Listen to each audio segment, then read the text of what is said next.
Leave your home sparkling with joy. Call 1-800-GOT-JUMP or visit 1-800-GOTJUMP.com. Spark St. Louis is the newest collaborative co-working office space located in the PwC Pennant Building at Ballpark Village. Spark supports local entrepreneurs and corporate professionals and features over 80 private offices, day pass options, monthly networking events, conference room, and special event amenities, while offering an innovative approach to city life where you can live, work, and watch the Cardinals play all within the neighborhood at Ballpark Village. Schedule your tour today by visiting Spark St. Louis online at spark-stl.com. Hi, this is Charlie Brennan. Everyone knows Dr. Colleen Bosler at the Audiology Center has 3 locations: Olive Street in Creve Coeur, Florissant, and now a 3rd location, Doctor, 4704 Mexico Road in St. Peters. Yes, we are so excited to have our new office space. It's a bigger space, a little bit more parking, and much more visible right at 4704 Mexico Road in St. Peters. We would love to have everyone come out. We have a brand new product that was just released in March. We are so excited to promote it. A lot of people have had great success. Hearing and noise has never been easier. We would love to have everyone come out and try our new products. Please give us a call, 636-441-7470. Thank you, Dr. Colleen Bosler, with a new office at 4704 Mexico Road in St. Peters, and still online at audiologycenterstl.com. If your home or business just isn't giving you the joy it once did, it's time for a refresh. Contact your local CertaPro painters and put the power of pro to work for you. That's CertaPro's power of doing the job right, on time and on budget. The power of proven experts with the skills to refresh, rejuvenate, and reinvigorate your home or business. Get your project started today at CertaPro.com. The power of pro. Each CertaPro painter's business is independently owned and operated. We all know how important nutrition is to our health, so why don't we do something about it? With Neovitin Men's 50 Plus, you can give your body sensible doses of vitamins, minerals, and antioxidants to support your daily health. Formulated for men over 50, Neovitin Men's 50 Plus gives you B vitamins to support energy and our proprietary physician-formulated blend for daily support you won't find anywhere else. Do something about your health today with Neovitin Men's 50 Plus. Available at your local Schnucks and Deerbergs. Local news and information direct to your smart speaker. Just say, play KMOX. I am a man who will fight for your honor. I'll be the hero. Just flat out good. I know you're mocking it or whatever because so you think good. you're funny. I'm not mocking it. Yeah, you were. It's so good. Amy, it's good. Yes, you're right. But you were like, this is funny. How hysterical. We're listening to Peter Cetera. It was more the volume of Peter Cetera over the course of the weekend and the integral role it played. Yeah. But this song slaps. It's a real banger, Ron. It's a real banger. And if you want to know what it was like hanging out with me on Memorial Day weekend, play that as loud as you can and sing along. That was it. Before we move on to this next thing, I'm just going to say this one thing. You can be funny, so I don't know why you choose to not be funny when you're not around me. I'm hilarious. I've seen you do it. Just keep being funny with other people. You're not a nice person, and you don't have a cheery disposition. And so what happens is it's a constant uphill battle with you. Do you know what today is? Temp Tag Tuesday, baby. Taco Tuesday! No, not anymore. Oh my God. Apparently, it's Temp Tag Tuesday now in Ferguson. This is okay. So, do you want to explain what's going on here? And it's only happening in the town of Ferguson. And I don't know when it's starting. I don't see a start date. This week. It does start this week. Yes. So today. So it's happening today. Police Chief Troy Doyle announced that Temp Tag Tuesdays, that's what they're calling it, will be when his officers are going to focus their energy on enforcement against drivers with expired temp tags, temporary license plate tags. So he sent a message to the Ferguson community. The chief said, quote, "It's not about generating revenue for the city. It's about safety and compliance. Our aim is to keep our roads safe together. Let's do it right, folks. Hashtag traffic education. Hashtag Temp Tag Tuesday." Now, he did say, the chief, that the enforcement is going to be tough and it could be a hardship on those who are cited because, as the message continues, quote, drivers may struggle to pay the fine as they couldn't pay for the original tags. However, he also notes that it's unfair for law-abiding citizens who do the right thing to pay their license fees when those who don't pay their license fees can get off scot-free. I understand both sides of this. First of all, he says it's not about the money. I think it is at least in part about the revenue lost. The Missouri Independent reported recently that the state loses out on about $60 million a year in lost revenue from people who don't, get plates, and they just have the temporary tags. But I know it's expensive, and sometimes it's expensive to own a vehicle as it is. Mm-hmm. And not a lot of people have public transportation options. They don't live especially close to a bus, or they don't live anywhere near a train. So car is about the only way to get around, right?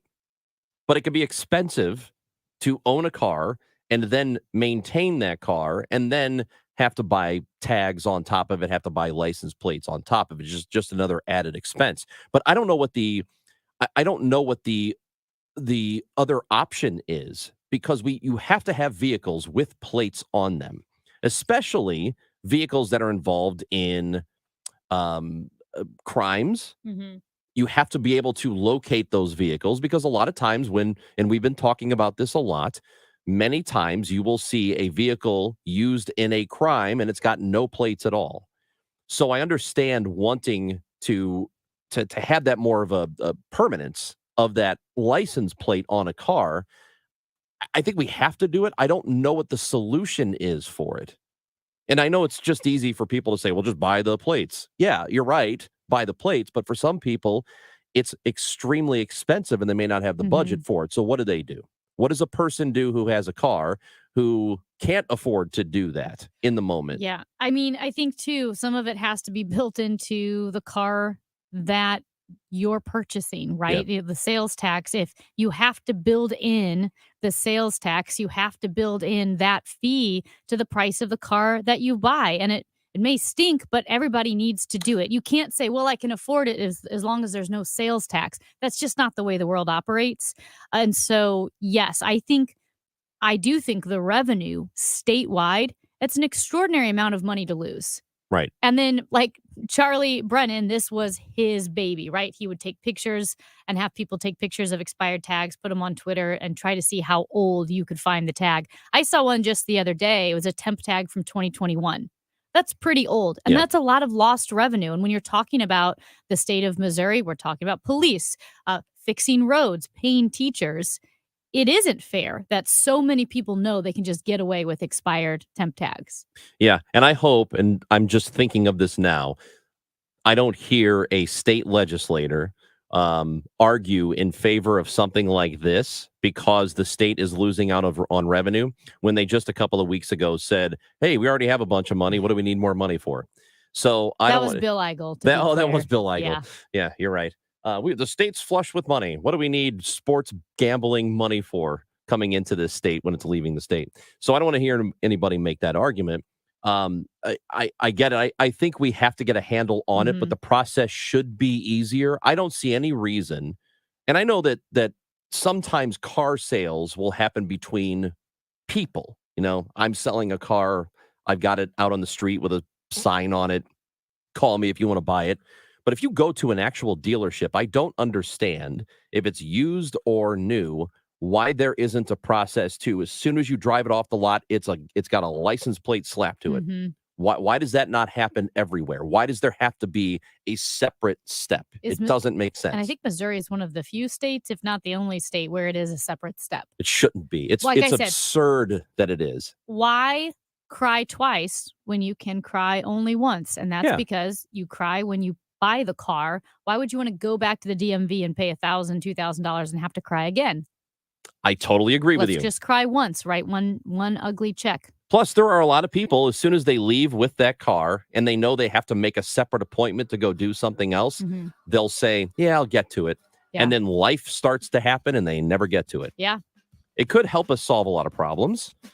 Not all of And them, why would but you some. not do that if you think it's going to generate that much revenue for the state, that much lost revenue? We don't need it. We have money. Oh, yeah, I forgot. That's Amy Marks Coors. I'm Chris Ranji. Brad Young from Harris Dowell Fisher and Young will be with us next. We'll talk about whether or not parents should go to jail if their kid has a lot of school absences. It's an interesting topic. That's next on KMOX. Disasters, floods, crisis. These events can take a toll on your health. Stress, anxiety, and other symptoms are common reactions after a disaster. Show Me Hope, Missouri's crisis counseling program, has free and confidential support for anyone impacted by the severe floods that struck St. Louis in July. Our disaster distress helpline provides immediate crisis counseling. Visit moshowmehope.org to get connected to local providers. Brought to you by the Missouri Department of Mental Health. It is 10:28. Time check brought to you by Jerry Kelly Heating and Air Conditioning. It's time for a $98 AC tune-up. Hi, it's Tom Ackerman for Ophthalmology Associates, 314-966-5000, 12990 Manchester Road, just a half mile west of 270. I was there this year for my annual eye health examination, and I'm so happy that I did. Not only is my vision in good shape, but now I have peace of mind that I have good health. You see, an eye health examination can detect many health issues like diabetes or high blood pressure. So it's nice to know that they were able to check me over. Also, it was covered by my medical insurance, and I did not realize that the first time that I went for an annual eye exam. So that's terrific. Doctors Greg Birdie, Ranjan Malhotra, Robert Brusati, and Andrew Royer, very thankful for them. Ophthalmology Associates, the doctors, 314-966-5000. You should also schedule your eye exam and reach out to them. And when you do, tell them that Tom Ackerman sent you to Ophthalmology Associates. Also online at youridoc.com. If you owe the IRS, you have a legal issue, and you need the Lance Drury Law Firm. We'll protect your rights. Log on at lancedrurylaw.com. At 10:30, we have sunny skies, 82 degrees downtown at the Arch. I'm Megan Lynch. Experts and leaders of tech companies warn humanity is at risk from artificial intelligence. In a letter signed by the chief executives for the company that created ChatGPT, as well as Google and Microsoft, the Center for AI Safety calls for an immediate pause on all work on AI systems for at least 6 months in order to take stock of the risks. The letter urges governments to step in the case of anyone who's unwilling to stop. It also warns that labs locked in out-of-control races will create increasingly powerful systems that no one can predict or control. Dan Hendricks is the director of the Center for AI Safety. We're in fact saying that it could end the human race. We're not talking about the current ChatGPT models or anything like that. We're talking about potential future versions of AI. This is the latest in several high-profile warnings, including a letter signed by Elon Musk and Steve Wozniak calling for a 6-month pause in AI development. With air conditioning season fast approaching across much of the country, analysts are warning the hum of the AC is going to cost you. Energy prices expected to be 2% higher than this time last year. Irina Ivanova with CBS Money Watch says it's not the result of inflation, but the way most energy providers purchase their inventory. She warns it's an estimate based on expected use, and she says there's a built-in maintenance cost. One analyst I talked with compared to buying a new car. So if you've had a family car for 10, 15, even 20 years, there comes a time when you just got to replace it. And a lot of our grid is reaching that stage. It just needs replacement. Let's check the roads. We've got a stalled vehicle reported on eastbound 370 at Elm Street. The right-hand lane is closed. And watch for road work on eastbound 70 at Goodfellow.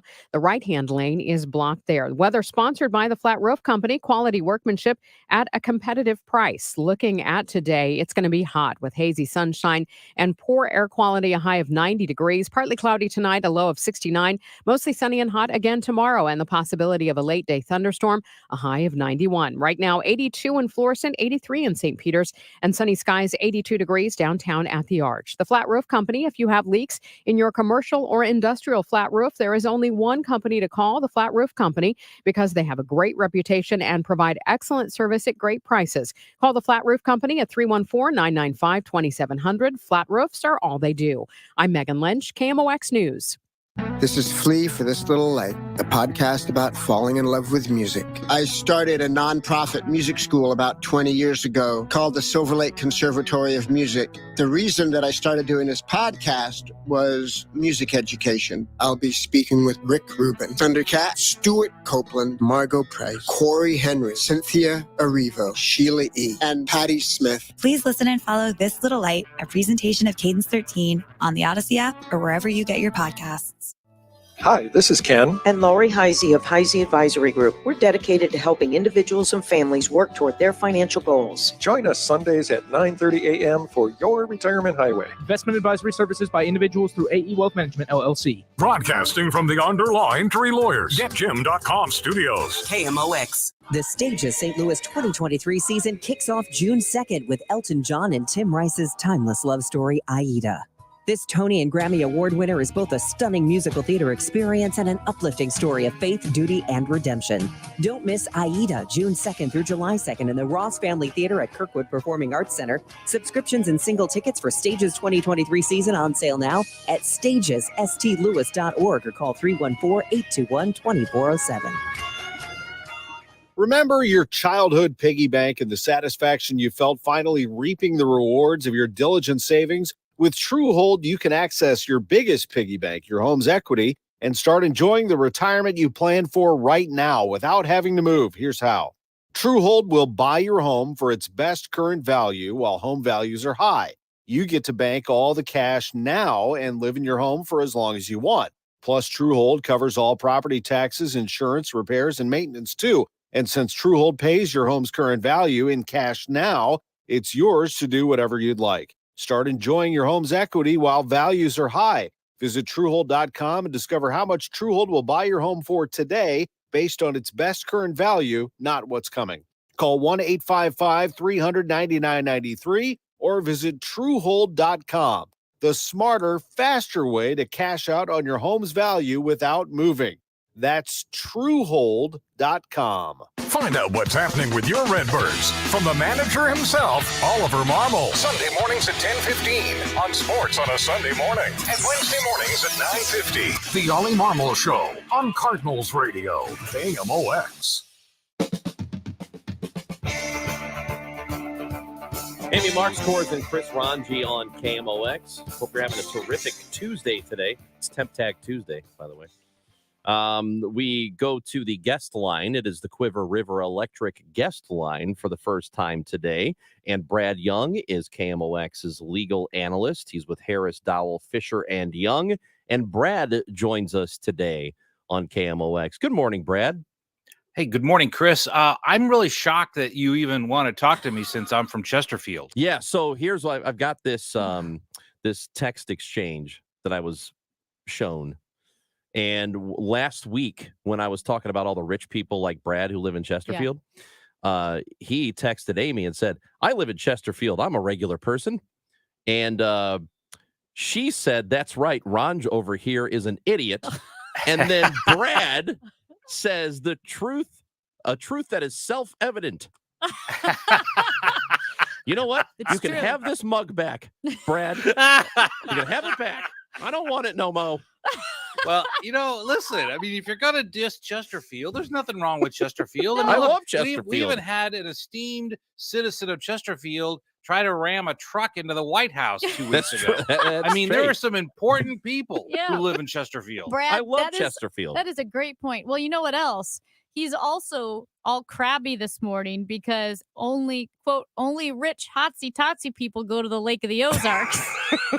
so now he's it's all people from Chesterfield going down there. I never got to go to the Lake of the Ozarks. That was for rich people. Oh, really? Ooh. Okay. You know what it is, Brad? He's from Granite City. Oh, what are you saying about Granite? I'm just saying they tend to be crabby in Granite City.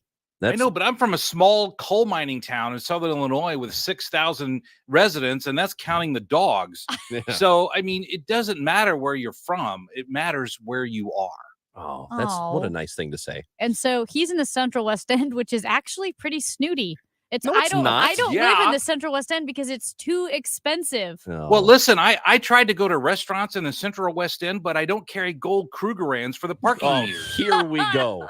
So I can't go there. Right, Brad. Right. Like we have to go. We go to the fields of Chester where we can park for free. But Ron's over here. He's in a hotsy-totsy Central West End in a hotsy-totsy restaurant neighborhood. Oh, did you run into the Cardinals and the Blues while you were there? That's where all the millionaires go. No, they don't. It's like $5 to park for dinner.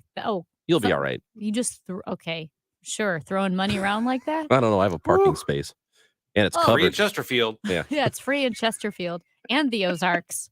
So, Amy, let's ask Brad about the thing that we had him on to talk about. Okay. Brad, this is something that it seems somewhat shocking to me. The Missouri Supreme Court heard arguments last week that was challenging the application of a law that states parents must ensure their children attend, quote, the academic program on a regular basis, meaning school, or they could be sentenced to jail. Is that true that a parent could serve jail time if their kids miss too many days of school? Well, that's under the statute, yes. And that's a statute that's been around for quite a while. The question is that statute or is that law actually enforceable? And that's where I question whether the Missouri Supreme Court will allow these two single mothers, two different families, two different situations, but both have been convicted of not allowing their children to attend on a regular basis. And I think that law is going to be overturned. So why is it being enforced now? Is it just because of a misunderstanding of what the law actually says, or is there something deeper than that? Well, there's an enormous push by school districts to increase their enrollment, to increase their attendance at their schools. And there's a couple of different reasons for that, Chris.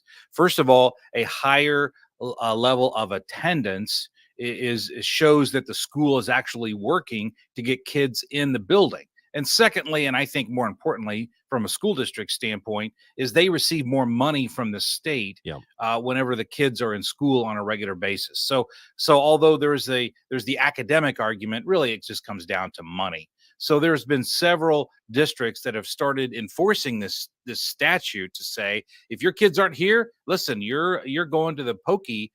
Because it violates state law. But the fact that the Missouri Supreme Court, and I can go through some of that with you now, but the fact that the Missouri Supreme Court took this case when the lower courts upheld the conviction tells you already out of the box that the Missouri Supreme Court is primed to probably overturn the statute. Yeah, when I homeschooled in the late 80s, early 90s, a lot of people hadn't heard of it then. Most people have heard of it now. We know that 11% of households with school-age children have at least one child who homeschools. But back in the day, we had a pamphlet called Should the DFS Come Knocking? And it was basically this, right? Kids are not going to school. They could be reported. The parents could be reported for not sending their kids to school. So we had this whole log of the hours that we worked, the subjects that we worked on, plus all of our school books. And it was all of these things we needed to show the state that we were doing school work. Is that all the same law under that same idea that children need to be in an academic program?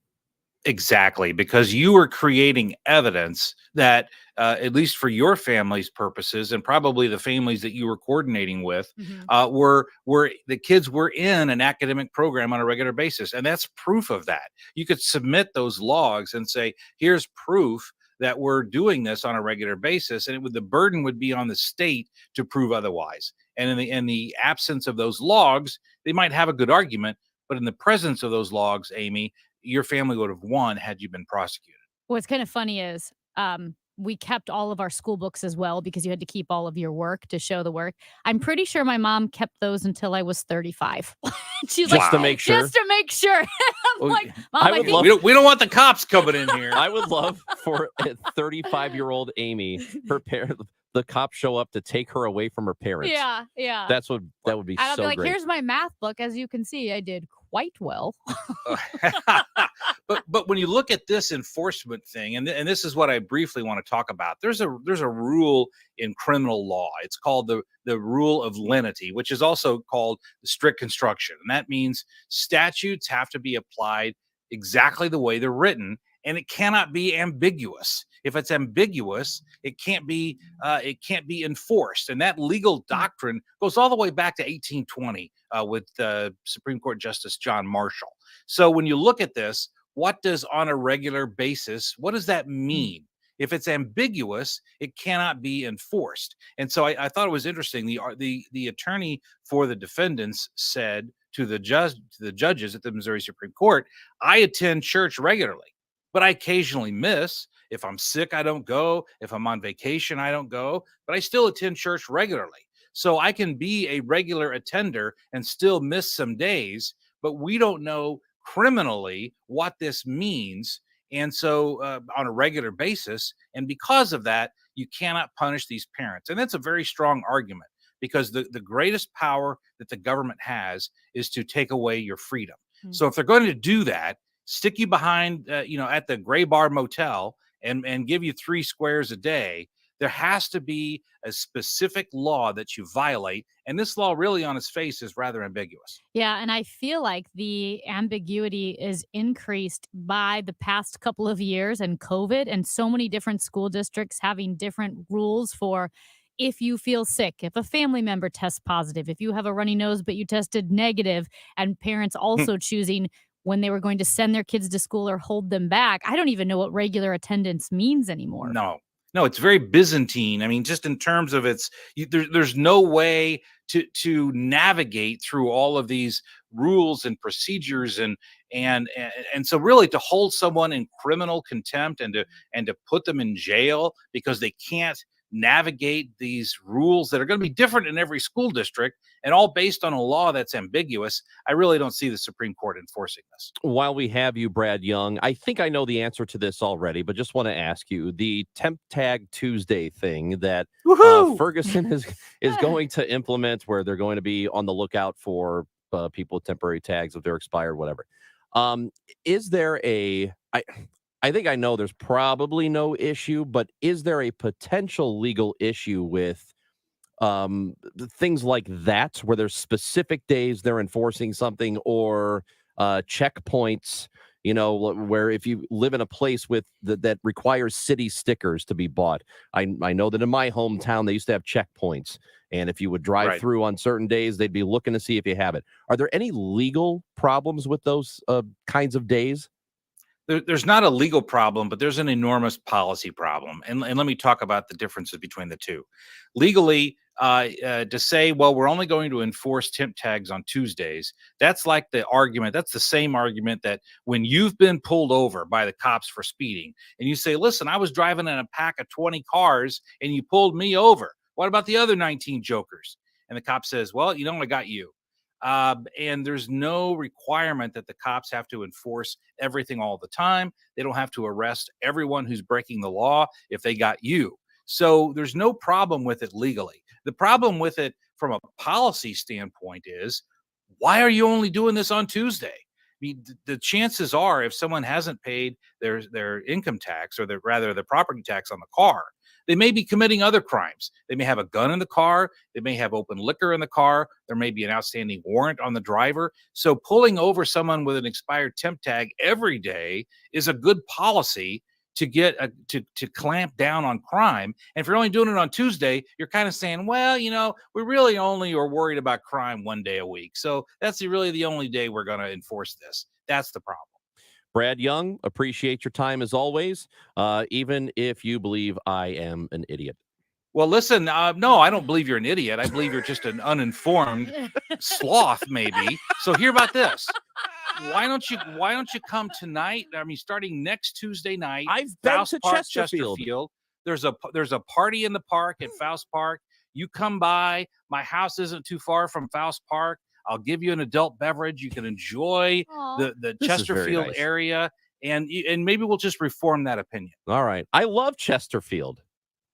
Well, you love Chesterfield. You were mocking it last week. No, I love the rich people in Chesterfield. You talk about the Lake of the Ozarks like it's Monaco. Although I did it say is now. The There's Ozarks, $10 million homes. Ozarks is the Monaco of Missouri. They do say that.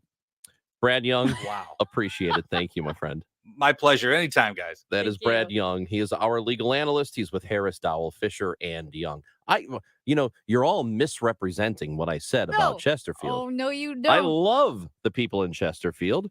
My grandmother used to live in Baldwin, basically Chesterfield. Yeah. Chesterfield is massive. It is. Everybody is represented in Right. Chesterfield. It's huge. It's huge. It's huge, and it's full of rich people. Oh my God. Which is okay. Just like the Lake of the Ozarks. Just like the Lake of the Ozarks. You and your fishing boats. Get out of here. I don't have a boat. I don't have a boat. My family, my uncles, I don't know, my dad's cousins, I don't know what they are, but they're further out. And they have the USS Minnow LLC. Okay. They added the LLC That's to funny. it. And apparently the motor never worked. You always had to have a paddle with it. Oh. Because the motor was there, but primarily for aesthetic purposes. I'm sure things will pick up for them soon. I don't know. That's Amy Marks Scores. I'm Chris Ranji. Did you see this when we come back on KMOX? I'm Brian Westbrook with Coalition Life. Over the past decade, Coalition Life has served thousands of women in crisis pregnancies, helping to save the lives of the children that they carry. Help us build a better community while also reducing or completely eliminating your Missouri taxes with a 70% tax credit. A $1,000 donation today to help these women could cost you as little as $141 out of pocket. Learn more at coalitionlife.com, coalitionlife.com. Thank you. This is a test of the emergency alert system. This is only a test.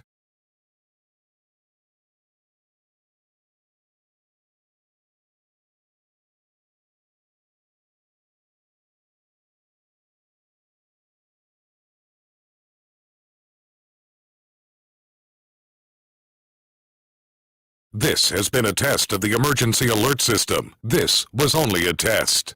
Right now is a great time to get a new Hyundai at St. Charles Hyundai, the #1 volume Hyundai dealership in the St. Louis metro area since 2015. You know what's hot in Hyundais right now? The 2023 Tucson N-Line. And St. Charles Hyundai has them in stock and ready to go. It's a high-performance sporty SUV. It is the vehicle to test drive and own today. And you can get 0% APR financing on select Hyundai models through May 31st. stcharleshyundai.com.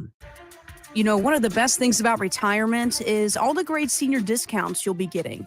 But you know who won't be giving you a senior discount? The tax man. With the way Washington works, you might even be in a higher tax bracket in retirement than you are right now. That's why it's so important to have a good tax strategy. Steve All and his team at the All Financial Group, they can help you design that strategy.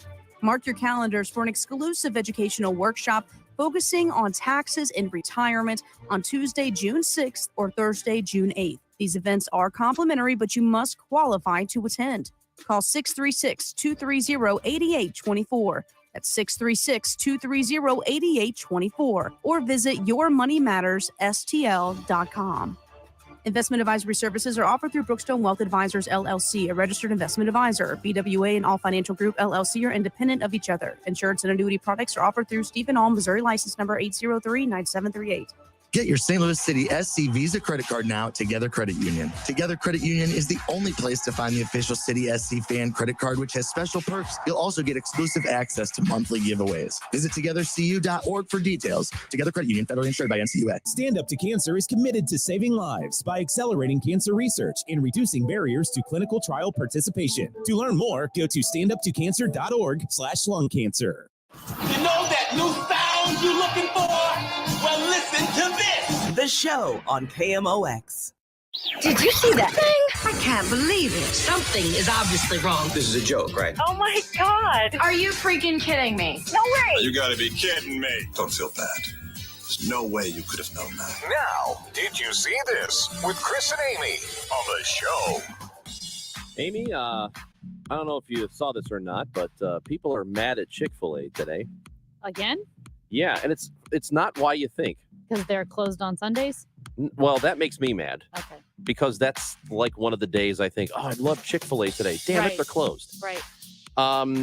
They have announced that they are hiring or have hired a diversity, equity, and inclusion vice president. Okay. And people are mad. Oh, that's it? That's the end of the story? They are mad at the DEI person. because for whatever reason, stuff like this has come under attack, really under attack lately. People don't like diversity or inclusion for some reason. I don't really understand whatever that is. But this was the opposite. Remember, years ago, they were taking heat because Kathy, was it Dan Cathy? Is that his name? The CEO at the time allegedly held opposite beliefs. And people were mad at him for that, and there was a boycott, but it really didn't hurt their business. I don't understand. What's with all the boycotts lately? We're boycotting Bud Light. We're boycotting Target. We're going to boycott Chick-fil-A now because they might care about a group of people that you don't care about. I don't know. And maybe some of this is just corporate nonsense where they're trying to appeal to as many people as possible because they're trying to make money. And I think that's all this is. And that's all most big companies are, trying to make as much money as possible. I don't think they have ideologies. I think they just want to make money. Well, yeah, companies want to make money. And I mean, and I know that there's some DEI that's been rolled out really, really poorly. And I know there are grifters as well within the whole industry. There's a story in the New York Times about companies, some are switching to diversity and belonging versus diversity and inclusion. And just like there's a new terminologies as some DEI strategies haven't worked out as people wanted. That's not the type of nuance we're talking about here with Chick-fil-A. It sounds like people are upset in general, I guess, that they I just don't understand why this makes people mad. I don't either, but if a group of people who are marginalized get a little extra attention, or they're told, hey, you're part of the group too, don't worry, we welcome you here, why does that make you angry? Well, there's just not enough information right now either. I mean, does this person who is complaining, do they know about the program? Do they know if it's a legit DEI program or diversity and belonging program? Was there something in the material that was offensive, or is it just a broad brushstroke that they don't like the idea of it as a whole?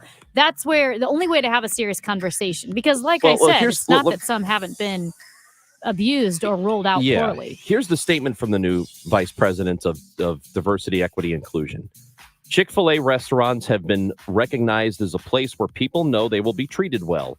Modeling care for others starts in a restaurant, and we are committed to ensuring mutual respect, understanding, and dignity everywhere we do business. These tenets are good for business practice and crucial to fulfilling our corporate purpose. I don't know. It's just harmless corporate speak. It's just saying everybody's welcome here. What's the big deal? Yeah. Well, again, I think it just depends on how it's rolled out. Right. And I doubt that the people who are against it are fine-tooth combing it. No. They just don't like DEI. They don't like the idea of any kind of diversity, equality, inclusion efforts. And I don't understand it, because it doesn't mean you can't go. They're not telling you we don't want you to come. They're saying to other people, it's okay for you to be part of this too. Not a big deal. You know what's a big deal? What? A funeral home that is facing a lawsuit because they're mishandling bodies. During a routine inspection. What do you mean mishandling? Well, during a routine inspection at Serenity Memorial Funeral and Cremation Services, LLC in Cole County, an investigator found that in the embalming room, only 4 of 5 bodies could be identified. There was no embalming log, and there was a, quote, strong odor with visible biohazards. One embalming drain, I apologize, was visibly clogged with bodily fluid and other biohazards. An employee was touching several bodies without wearing gloves. Ew. And a floor with leaks from an embalming drain and sink and past fluids had not been cleaned. Okay. It goes on and on. One skull had been removed and it was not embalmed. Other bodies were in rooms and trucks, 70 degrees. This was it wasn't here. No, Serenity Memorial Funeral and Cremation Service LLC. All right, well, 1905 Union Boulevard. When you die there, don't go to that place. I can go on. That's Amy Marks Coors. I'm Chris Ranji on KMOX. When do you need to see an ophthalmologist? Hi, this is Charlie Brennan. Now, that's a good question. If your vision is blurry, you notice dark spots in the middle of your field of vision, you're seeing flashes or new floaters, if you have difficulty seeing distances, if there's a sharp pain in one eye along with vision changes, or if you have trouble driving because of glare, these are all good reasons to make your appointment with the doctors and ophthalmology associates. 314-966-5000 and youridoc.com. And if your eyes are itchy and scratchy, that might be more than allergies. The doctors, Greg Birdie, Ranjan Malhotra, Andrew Royer, and Robert Brusati are also leaders in dry eye diagnosis and treatment. I've been a patient of theirs for about 25 years. In Sullivan, St. Peter's, and their main headquarters, 270 in Manchester. 314-966-5000 and youridoc.com. Hey, KMOX listeners, Roger Wigginton here, Don Rogers Limited, 6727 West Main in Belleville. Well, Father's Day is right around the corner, June 18th, as a matter of fact. And for those of you that don't know, we have a great men's department. Now's the time to stop by, pick out something for dad or grandpa or Uncle Joe or your significant other. Our men's shorts department looks great. Loads of fabulous sports shirts, knits, wovens, casual wear, great fitting jeans, suits, sport coats. We've got it, the right look, the right price, but especially the right fabric. Our fabrics have the moisture wicking property, cool, comfortable, travelable, wash and wear, easy care. So don't forget, Father's Day is right around the corner. Park at the front door, walk in and get waited on. We gift wrap it for free. Don't forget, Don Rogers Limited, 6727 West Main in Belleville. We're open every Tuesday through Saturday, 9:30 to 4. And as always, I thank you so very much for listening to our commercial. KMOX, KEZK HD2, K254CR, St. Louis. The legendary voice of St. Louis, KMOX. Always live on the free Odyssey app. Too many businesses sell for far less than they should. Clayton Capital Partners is one of the nation's top independent investment banking firms for the middle market, representing clients nationwide in multiple industries. Our process is designed to uncover and make the most of your company's competitive advantage. Create a sales strategy that highlights your company's value to potential buyers and identify outrageous buyers who will pay a premium for your business. All owners will exit their business. Make sure it is on your terms. ClaytonCapitalPartners.com. Men suffering from ED or PE, you'll see instant results on your first visit at Paramount Men's Medical Center. For a limited time, your initial consultation and first treatment are totally free. You'll even get a gift that enhances your performance in the bedroom. Call now, 314-720-8081. There are over 10,000 reasons why steel is not sold at Lowe's or the Home Depot. Find tools for the job site or your own backyard at over 10,000 authorized local steel dealers. Find yours at steelusa.com. Lowe's and the Home Depot are trademarks of their respective companies. Awarded 2023 Large Market Radio Station of the Year by the Missouri Broadcasters Association, KMOX. At 11 o'clock, it's partly cloudy and 82 degrees downtown at the Arch. I'm Michael Calhoun. Our top story this hour, St. Louis is soon to get a new top prosecutor. This is Kevin Killeen inside the courtroom where Gabe Gore will take the oath of office as circuit attorney. There will be a Missouri Supreme Court justice here to administer the oath, along with the mayor of St. Louis, the county executive, and the St. Louis City police chief. He is expected to take some questions and answer just some basic questions. How many attorneys do you need to hire to restaff the office, which had been gutted by departures under Kim Gardner? How have cases been handled between the time Gardner quit and today? We asked Judge Elizabeth Hogan, who is the presiding judge in the 22nd Judicial Circuit. Thankfully, Evan Rodriguez has been the acting circuit attorney. He came, I believe, with just a few hours' notice, working alongside two assistant attorney generals in particular, Bill Corrigan and Greg Goodwin. They've been not only meeting with the attorneys who are still in the office, but have also met with judges, have met with defense attorneys, have met with victims. That information will be presented to Gore today, so he has an idea of what to focus on first, according to Judge Hogan. AP correspondent Jennifer King reports that crucial days lie ahead for the debt ceiling budget deal. All told, the debt limit package would hold spending essentially flat for the coming year, while allowing increases for military and veterans accounts, and would cap growth at 1% for 2025. The House Rules Committee has 3 members from the Freedom Caucus who may try to block the package from advancing, which would force House Speaker Kevin McCarthy to rely on Democrats on the panel to ensure the bill can be sent to the floor. It's still unclear who was behind the latest drone attack on Moscow. CBS News correspondent Cammie McCormick. The White House says it's still gathering information, and a State Department spokesman says, as a general matter, the U.S. does not support attacks inside Russia, but remains focused on providing Ukraine with the equipment and training it needs to retake its territory. The official also noted today was Russia's 17th round of airstrikes on the Ukrainian capital. The KMOX Business Desk, there's a new warning from experts about artificial intelligence and its threat to humanity. Scientists and tech industry leaders are using the word extinction in a new warning about the dangers that AI poses to humankind. They say lessening the risk of extinction from AI should be a global priority, like it is with pandemics and nuclear war. The experts include Sam Altman, the CEO of OpenAI, which developed ChatGPT, and Jeffrey Hinton, a computer scientist known as the godfather of artificial intelligence. Hundreds of other leading figures signed the statement, too. It's posted on the Center for AI Safety's website. There are more and more worries now about artificial intelligence systems outsmarting humans and running wild since the rise of chatbots like ChatGPT. I'm Rita Foley. The Dow from Stifel's down 124 points to 32,969. We've got a stalled vehicle on 270 going west at Elizabeth. The left lane is closed. Also some slow-moving road work on 364. Going east at Route K, the right lane is closed. KMOX AccuWeather, we're in a hot spell. Afternoon highs within a few degrees of 90 with high levels of ozone leading to poor air quality. And we'll be in this similar situation with a chance of a late day thunderstorm starting to build each day tomorrow through Friday. And I'm AccuWeather meteorologist Steve DeVore, the voice of St. Louis, KMOX. Sponsored by Chesterfield Fence and Deck, your premier provider of fences, decks, patios, sunrooms, and more. Call them for a free estimate today. Now offering 48 months interest-free financing on your next outdoor project. Chesterfield Fence and Deck, chesterfieldfence.com. It's 82 in Florissant, 82 St. Peter's, and 82 downtown at the Arch. I'm Michael Calhoun, KMOX News. The show, sponsored by the Cardinals. Cardinal tickets for 2023 are on sale now and start at just $6. Info at cardinals.com.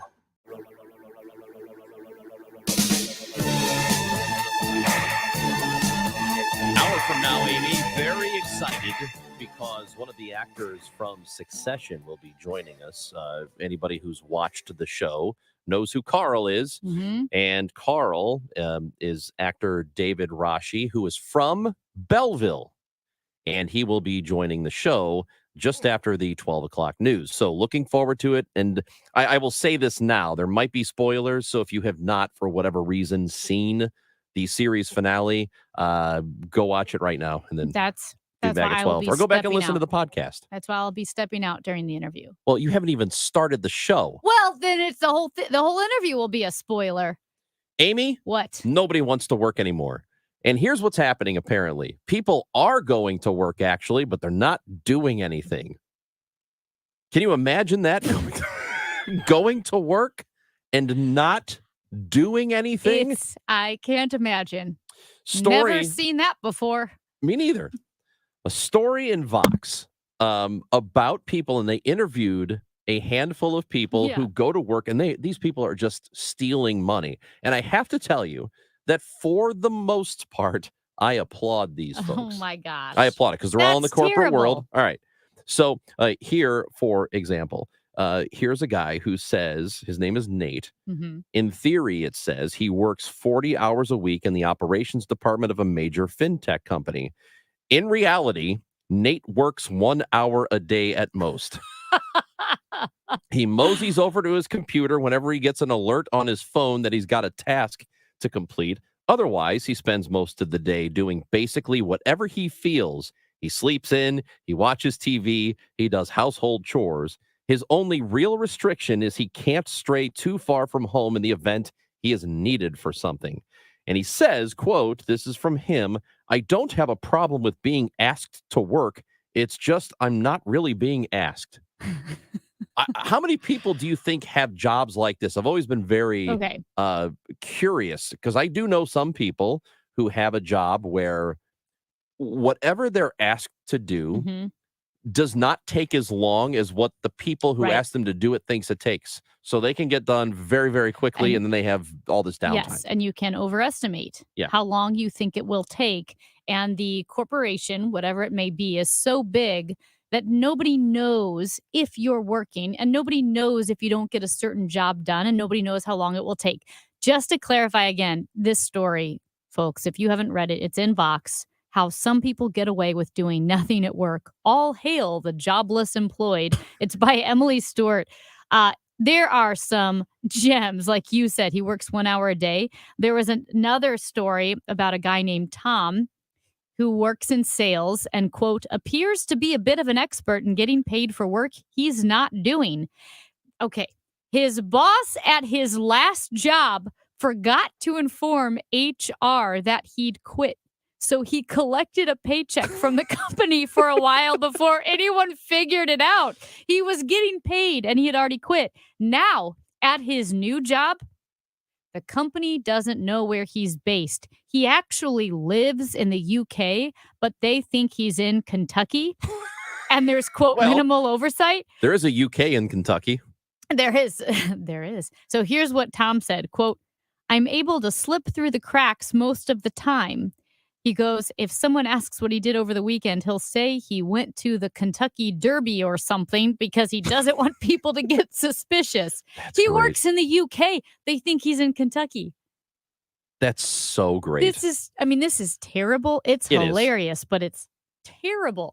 How does your boss forget to inform HR that you'd quit and then you keep getting a paycheck? There's another story from a guy named Charlie who was a data scientist or is at a financial company, and he was promoted. And he said he used to be really busy before he got promoted. He's doing what he's being asked to do in his job. But since he's been promoted, they have asked him to do less and less.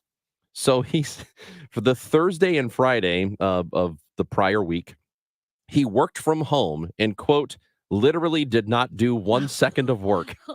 Thursday and Friday. The following week, on a day he was working from the office, he read 2 chapters of his novel and took a small nap. The day we spoke, and this is the writer who's talking to him, took the call to interview him, which was about how he wasn't working, was from his office. He says, whenever I work from home, it's easier to go work from my couch or lay down or do whatever, go on my PC a little bit, even in my office here. And actually today, there are a bunch of people for some reason, but it's normally pretty empty. It's not like I have the peer pressure of people working around me.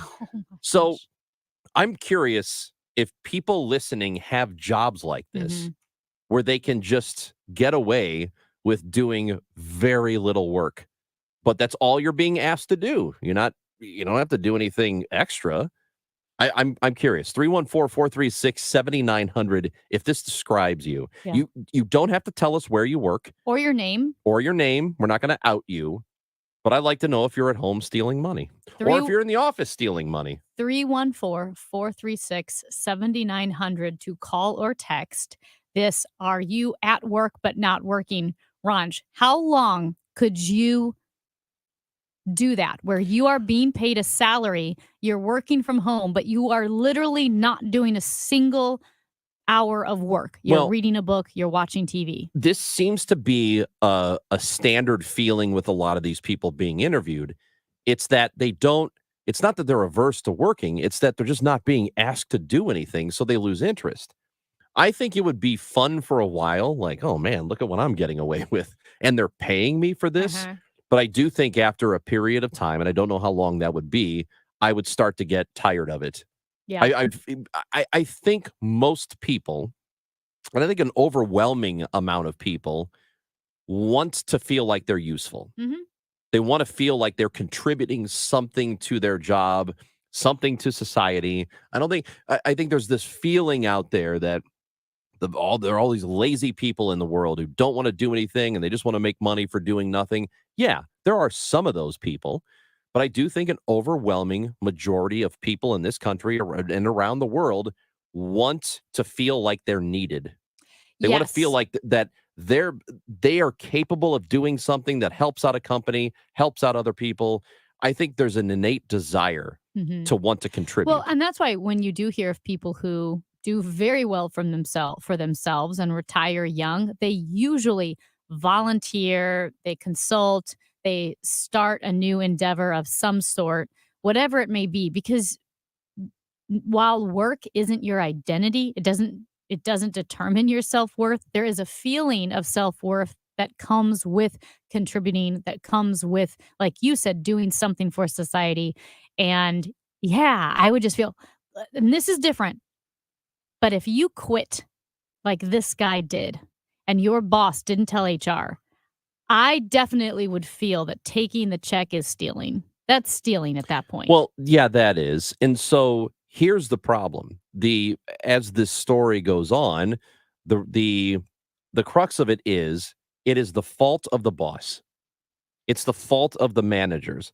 And here's this quote. It says, you get managers who are either so disengaged, they truly are oblivious to the situation. They're so disconnected from the work, they don't have any sense of what the person is or isn't doing or results they should be getting that they are not getting. Or you get a manager who does have a general sense of it, that is so passive and non-confrontational, they can't bring themselves to do anything about it. Mm-hmm. So that's really the bottom line here, is that if you should have a better handle of what your employees are doing, whether or not they're producing the amount of work they're supposed to be producing for the salaries they're being paid, or if they are getting away with a lot. And then that's on the manager. It's on the boss. And this is to that point. There's another example of the story. A guy named Bobby. He's an engineer at a tech company. He hasn't really been working at all for a year. But what happened was he was brought on too soon. The division he was hired for, according to the story, wasn't remotely close to needing engineers to do actual work. So he was hired, but there's nothing for him to do. He'll do research and development for his own tech products. Sometimes he goes hiking or swimming or plays video games and watches movies and hangs out with his kids. He said, quote, it's like being on vacation all the time with occasional scrambling to do a thing, then doing the thing for a couple of hours and then going back to the rest of my life. Even though I feel guilty about it sometimes, it's not really my job to tell a multinational company how to run a business or manage their employees. 100%. Absolutely correct. I can't imagine being paid and just having nothing to do. And I will say that is, while the employee could speak up, that is the company's fault. How are you so poorly managing your company that you can hire an engineer full time when you're not ready for him? Unless they want to keep him on retainer, basically. Yeah. Then okay, fine. Yeah, we hired you so that you don't get away to a different company. Text message from a 314. It appears to me you as a radio host get paid for shooting the bull every day. If you are, quote, working, it's hard to tell. Yeah, exactly. Yeah, Nailed that's it. why we got this job. Yeah, you totally nailed it. Yeah. Because Charlie Brennan, again, and I know people get mad that I bring him up, but 40 years in the business. He always said, and I quote, it beats working for a living, end quote. Yeah, a lot of people say that. It's very common in this business. It's very common sentiment. in the kind of thing. We enjoy what we are doing here. Oh, well. I mean, I wouldn't go that it far. would be better if I wasn't stuck in here with you in particular. Yes. But I like this job. And I don't think a lot of people like their jobs. No, it's fun. And I think here's what's funny about this job. It is, we joke that it beats working for a living. And at the same time, you never stop working. You're always thinking about You're always thinking about what You're happens always- tomorrow. Yeah, You and I text more than I text really anyone else. It's irritating. me too. I mean, here's what I love. Our boss is really good at texting between 10 and midnight because, the news of the day is done. Yeah. The games are done. Right. The sports, the 10 o'clock news has its big stories. So you, me, the producer, Steve, our boss, we're always texting late because that's when you've got to think about it. So you're never not working, but you're also never working. And I feel like Steve is up until 2 a.m. and wakes up at 6. I don't Steve understand is up how till people 3 do that. and wakes up at 5. I don't understand how people do that. That's crazy talk He for me. doesn't sleep. He doesn't You sleep. know why? The news doesn't sleep. The news doesn't stop here at KMOX. That's right. We have the best reporters in the business, best reporters and anchors. And then we talk about what they reported. That's right. Usually poorly, like this person is trying to suggest. But thank you for listening. Yeah, but look, that's the thing. I think it's supposed to sound effortless. If it's sounding effortless, then great. We're really nailing it. It's better than sounding effortful. Yeah, totally. Wow, these guys are trying. Oh my God, trying too hard, right? Yeah. Ranji Today on the radio, we will be talking about news. That's right. That sounds awful. Amy? What? I want to hear from people, and we promise we will not air you out.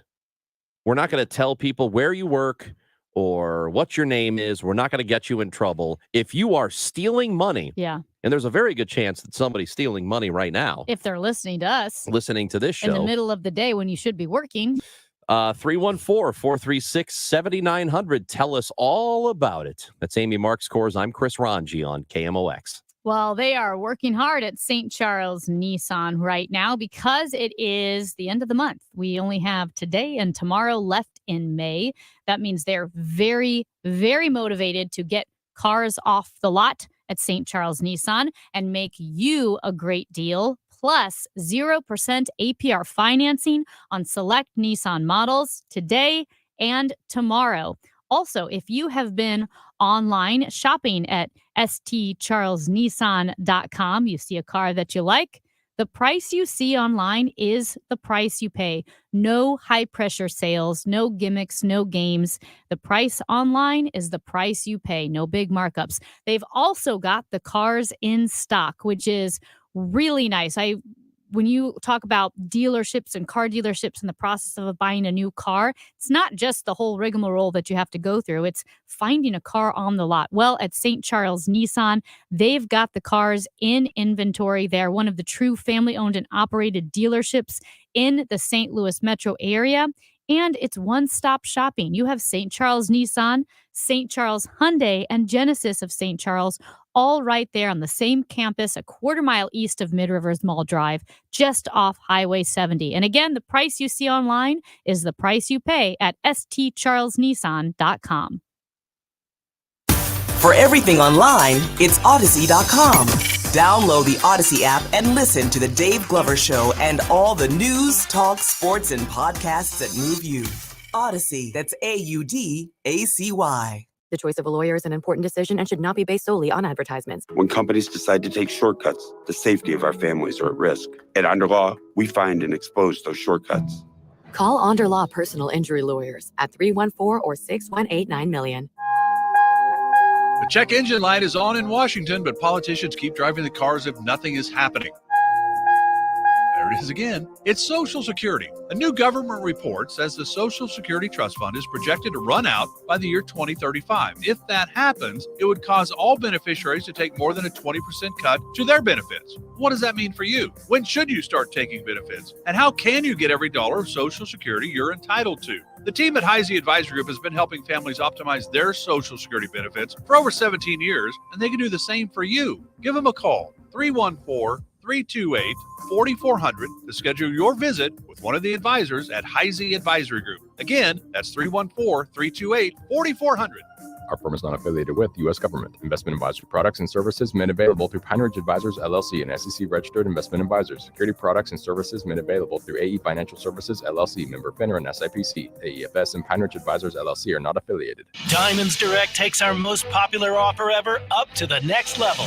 Now, for a limited time, you can make any purchase and take advantage of special financing for up to 5 years, or get $5,000 off. Get the lowest possible monthly payment, or get a generous cash credit. It's all about giving you more. Design the ring of your dreams with our most flexible finance options and best savings ever offered. Diamonds Direct. Your love, our passion. Get details and more at diamondsdirect.com. On approved credit. We all know how important nutrition is to our health, so why don't we do something about it? With Neovitin Men's 50 Plus, you can give your body sensible doses of vitamins, minerals, and antioxidants to support your daily health. Formulated for men over 50, Neovitin Men's 50 Plus gives you B vitamins to support energy and our proprietary physician-formulated blend for daily support you won't find anywhere else. Do something about your health today with Neovitin Men's 50 Plus. Available at your local Schnucks and Deerbergs. Hey guys, Glover here for my friends at ThrottleNet. So I'm so very proud to have represented the guys at ThrottleNet for all of these years. They are the IT geniuses. George and Mike are the owners. Fantastic guys. They can do all of your IT. They can do a portion of your IT. They have the best Apple support team. Their response time is under 2 minutes. Think about that, under 2 minutes. Something goes sideways with your IT, and they are solving your problem. And they're solving your problem within 2 minutes. Now, let's talk about cybersecurity. Most companies in St. Louis don't have cyber liability insurance. You get hit, you're on the hook, you're probably out of business. With ThrottleNet, if we represent you, we protect you. The first $500,000 that someone hits you for, which isn't going to happen, but if it does, we pay it. $500,000. That's what you're covered for with ThrottleNet. Go to throttlenet.com/DGS for all the information. KMOX, the 2023 Large Market Radio Station of the Year, recognized by the Missouri Broadcasters Association. KMOX, we were built for this.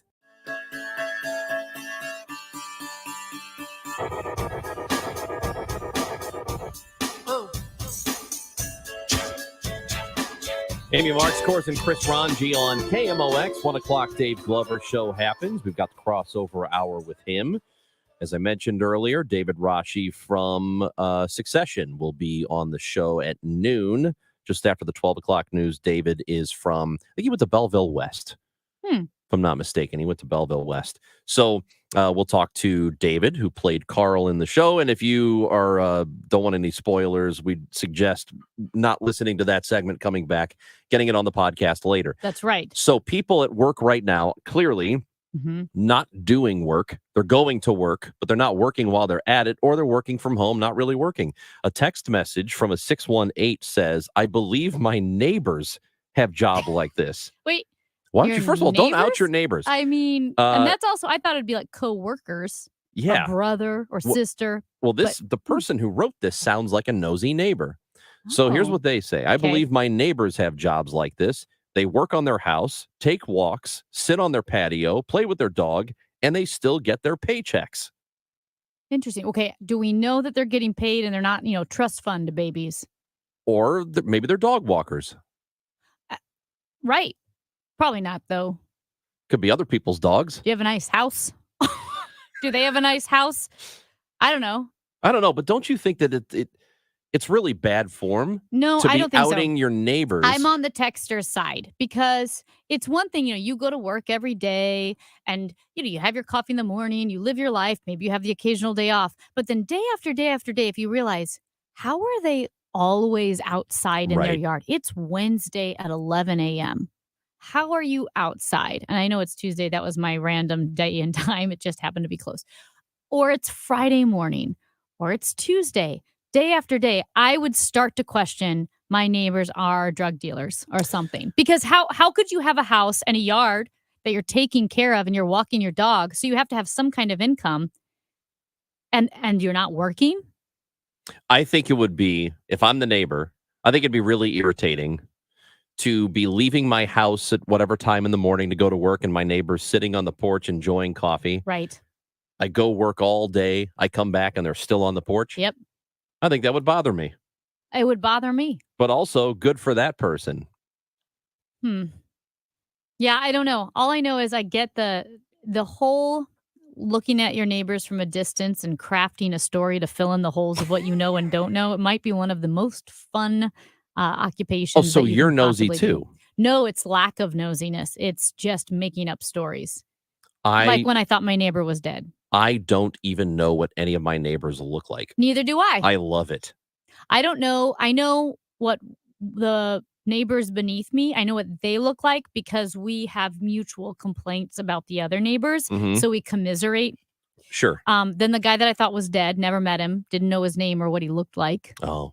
And that's why they said, can you knock on his door and check on him? And That's not my job. I'm not doing a ready for wellness that. check. Yeah. So I called the landlady. Oh, yeah. Yeah. It is not your job to do a wellness Guess check what on else I had to somebody do? else. She asked me to check the basement to see if the sewage was overflowing. Isn't that also not my job? Why don't you come over and look? That's what your landlord said that? Yeah, she goes, did you check the basement? She's like, why don't you go down and check, and I'll call the guy in 1E to see if he's dead. I'm like, okay. And then as I was walking down, I thought, this can't be my job, is it? Do your job Well, for you? and then you know how you don't want to see the sewage? I didn't want to see the sewage, and it wasn't there because there was no sewage. But then my thought was, oh my gosh, she's dead. Your neighbor. Yeah. He wasn't, though. No. So it was probably an animal. Yeah. Like a raccoon. And those things can stink up the place. Oh, yeah. Of course they can. Yeah. Amy, I think we decided, right, that we're going to show up at somebody's work. Yeah. We're going to disturb your shift. Yeah. And that's why we are shift disturbers. Yes. When are we going to do this? Have we picked a place that we're just going to show up to? I got a couple ideas. Okay. Why don't we talk about it after the show? All right. Because the thing is, we can't tell you on air because it's a surprise. Yeah, we'll just show up to your place of business and do our show. Because if we tell you where we're going, what's going to happen is you'll get a crowd. Well, no, not the crowd. It's just that they're going to be Huge prepared crowd. and they're going to pretend like they were listening to us. Oh. Like, hurry up. The shift disturbers are coming. Turn on the Odyssey app. Turn on 98.7 FM. Oh, yeah. So we're going to catch them in the act. To make sure they're true fans. You should be listening to the Odyssey app. Download it. It's free. You can rewind, get the podcast later. Also, KMOX.com. We think you should do that right now. That's Amy Markscores. I'm Chris Ranji. We will give you the birds with Matt Pauley next on KMOX.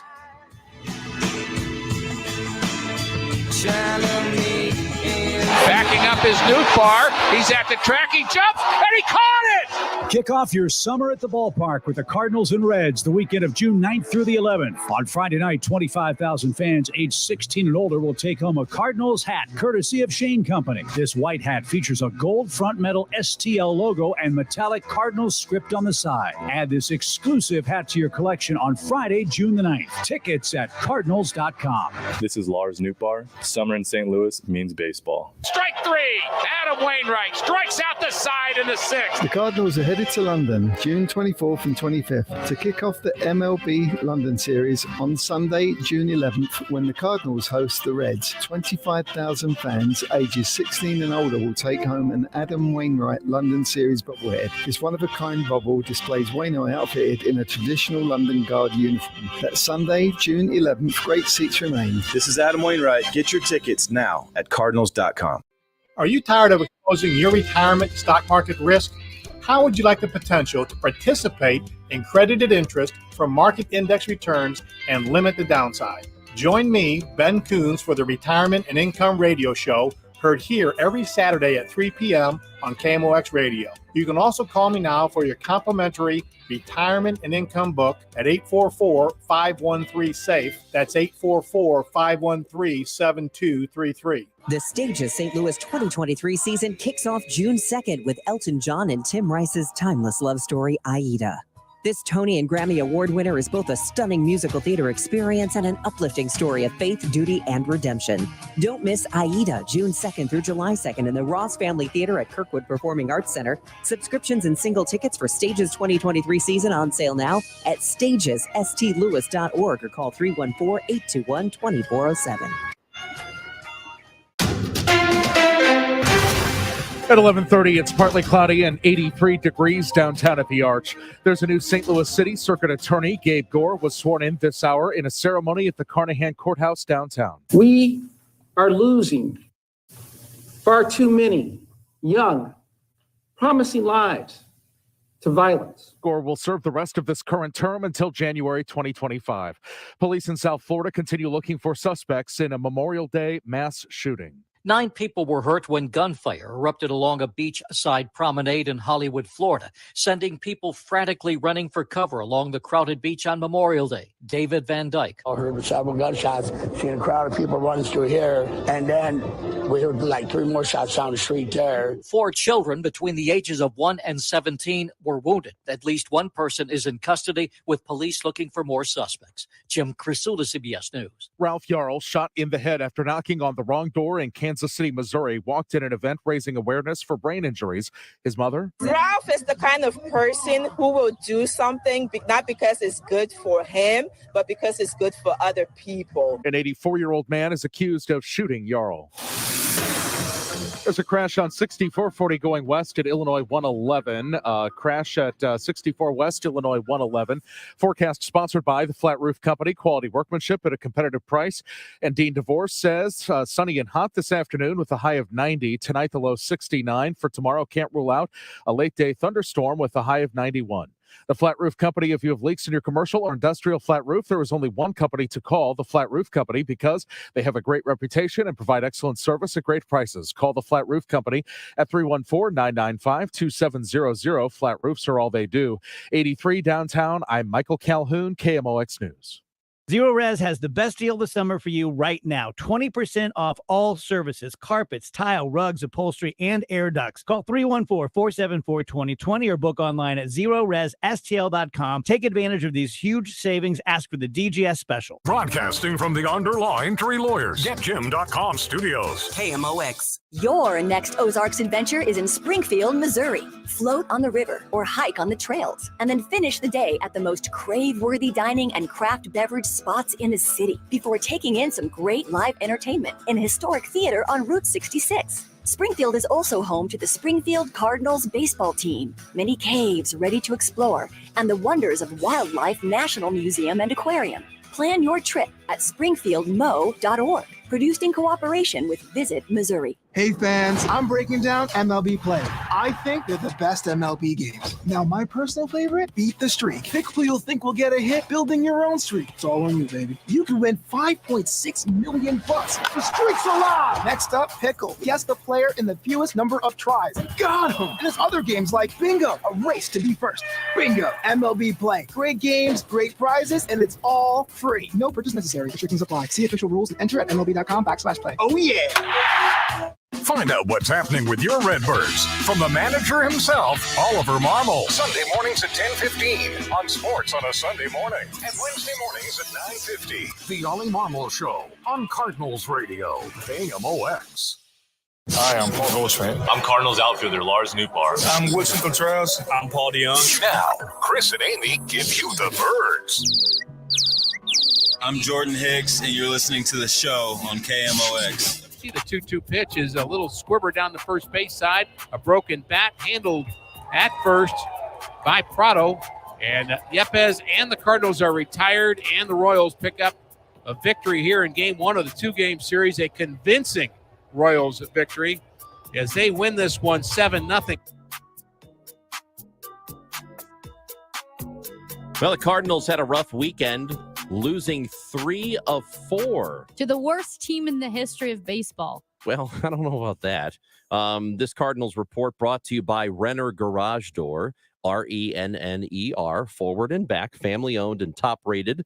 RennerDoorSTL.com. We welcome in our sports guy. He's a fella. His name is Matt Pauley, and he's with us on KMOX. Hi, Matt. Hey, how are you guys? Great. So let's, first of all, what do we know about Lars Nootbaar today? I know he left the game early with an injury, some back spasms, they said day to day. Any update today? No update yet. I would be shocked if he would play today. He was walking around pretty gingerly in the clubhouse after the game yesterday. You got back-to-back off days tomorrow and Thursday, so there is zero reason to play him today. Let him have a day, then get 2 more days, and I bet he's good to go come Friday. All right. So I just mentioned the 3 of 4. You almost, not you, but they almost got perfect gamed yesterday. Yeah. Difficulty scratching across any runs. You know, you had the loss on Sunday. I mean, after what was a good stretch of baseball for about a week and a half or 2 weeks, this weekend was the opposite. And I know you're going to have those, but is there reason to look at what happened over the weekend and be concerned about the long term? It's either who they are or it's connected to the 19 games in 19 days. And that, look, they're human beings. I know there's a lot of people that are already scoffing at what I'm saying and shaking their head. Oh, these guys just play baseball. What do you mean? Oh, guys in the 80s played all 162. Like, I get all those things, but it's tough. It's challenging to play all these games in a row without an off day. They had day game travel, day game going into yesterday. They looked tired. My belief is it's more connected to this team is just absolutely gassed right now, and they really need this break. I think what they were doing prior to this last few days is closer to who they are. But at the same time, I say all that, let me say this. They're playing Cleveland and they're playing Kansas City. You got to win these games. You're trying to build yourself out of a hole, and you've got a schedule that looks like you got some winnable games, you got to win that series against Cleveland. You can't be getting almost perfect gamed, as you say, against Kansas City. So we can talk all we want about the 19 games in 19 days, and I don't think we ignore that, but they got to find a way to win a few more of these games. Yeah, I mean, the Royals are 21 games below 500. That's pretty ugly. The Cardinals, pretty ugly, right? 8 games under 500. But I know you're still in Major League Baseball, and any team can beat any team on any given day, but to play that poorly over a series of games is not great. I think Cleveland is kind of like St. Louis. I would say they're a pretty good team with a bad record. Sometimes your record isn't totally who you are, with all due respect to Bill Parcells. There are times where I don't think the Cardinals' record is indicative of the kind of team they are. They are better than the record that they've played to. I would say the exact same thing about Cleveland. I would not say that about Kansas City. Kansas City is who their record is, and getting almost no hit by a bunch of guys. I would say 90% of your audience right now. No, that's not true, because Myers was a Cardinal. But I mean, the point is that not only did they get almost perfect game, they got almost perfect game by nondescript kind of guys. Matt Pauley with us here on KMOX. So you had that stretch of games. They are still, I mean, it's not like it is insurmountable where they are, and there is still a lot of baseball left if you're looking for any kind of hope here. They do happen to be in last place currently, but to be 8 games under 500 and only 5.5 out, it's not the worst position to be in. I mean, it could be a whole lot worse. They went from 10 back to 5 back in less than 2 weeks. Now that's really hard to do, and I don't think they're going to do it again. But the point is here, they could be in first place in a month. This is a bad division. Not a single team in the division is above 500 in their last 10 games. And the only team above 500 period is Milwaukee at 28-25, and they've been losing a whole lot more than they've been winning. I keep saying it over and over, and eventually I'm going to be right at some point. The first place team in this division at some point in time is going to be a sub 500 team. That's just wild to me. It's almost as wild as looking at the American League East and seeing everybody over 500. The last place team is 2 games over 500. That division is a nightmare. The Toronto Blue Jays are 28-26. They're 10 games back. The Milwaukee Brewers are 28-25. They're in first place. Yeah, how wild that is. Okay, we have a texter who is a Royals fan and is taking issue with the fact that I said the Royals are the worst team in history, that they're not historically the worst team ever. And I said, what would you guys say? Well, I would have said nobody cares about the Royals, so what do you care? See, I like the Royals. I worked in the Royals organization for 2 years. I was in their I was the play-by-play guy for their low A team in the Midwest League. We had Salvador Perez and Mike Moustakas and Eric Hosmer and Danny Duffy on these teams. It was as much fun as I've ever had broadcasting baseball. I've got a ring with the Royals logo on it because we won a championship. So I don't have a problem with Kansas City. Is their low A team, is that the team they're accidentally fielding right now? Oh, wow. Damn, wow. Was there a clerical error? Man. Wow. What? That's really... That's the meanest Amy has ever been. The Royals, it's like, okay. No, it's not. The meanest she ever is in the office before the show starts. Horrible. That's because Ranj is pretty mean. So, all right. Well, yeah. I appreciate that with the Royals. I will say. But Kansas City stinks and nobody cares about them, so we can move on. Yeah, they're pretty bad. Yeah. I always forget they're there. Yeah. Until we play them. And then it's like, oh my gosh, Kansas City has a team. Do they always have a team? Yeah, well, it's been there. Okay. Yeah. They won on a technicality one year. Did you know Kauffman Stadium is not named after Andy Kaufman? Yeah, Jesus. Yes, I did know that. Okay. They're trying to get a new downtown stadium in Kansas City right Yeah, I now. heard about that. Oh, I think really? that'd be There's cool all for them. kinds of, because the problem there is they're right on the Missouri-Kansas border. So you've got like the municipalities and the states trying to fight each other. It'd be like if the Cardinals were going to build a new stadium, like, you know what, let's go talk to the people in Illinois too, and let's see if we can get everybody. Can you to imagine hate each fighting other. over the Royals? The Royals feel to me like when you had friends over and your mom made your little brother play with you. You're like, oh gosh. Like, Yeah, you just it have your does feel friends that and way. then like you have to hang with your little brother. It's like Major League Baseball started and they forced Major League Baseball to play with the Royals. Yeah, kind of. What do you think, Matt?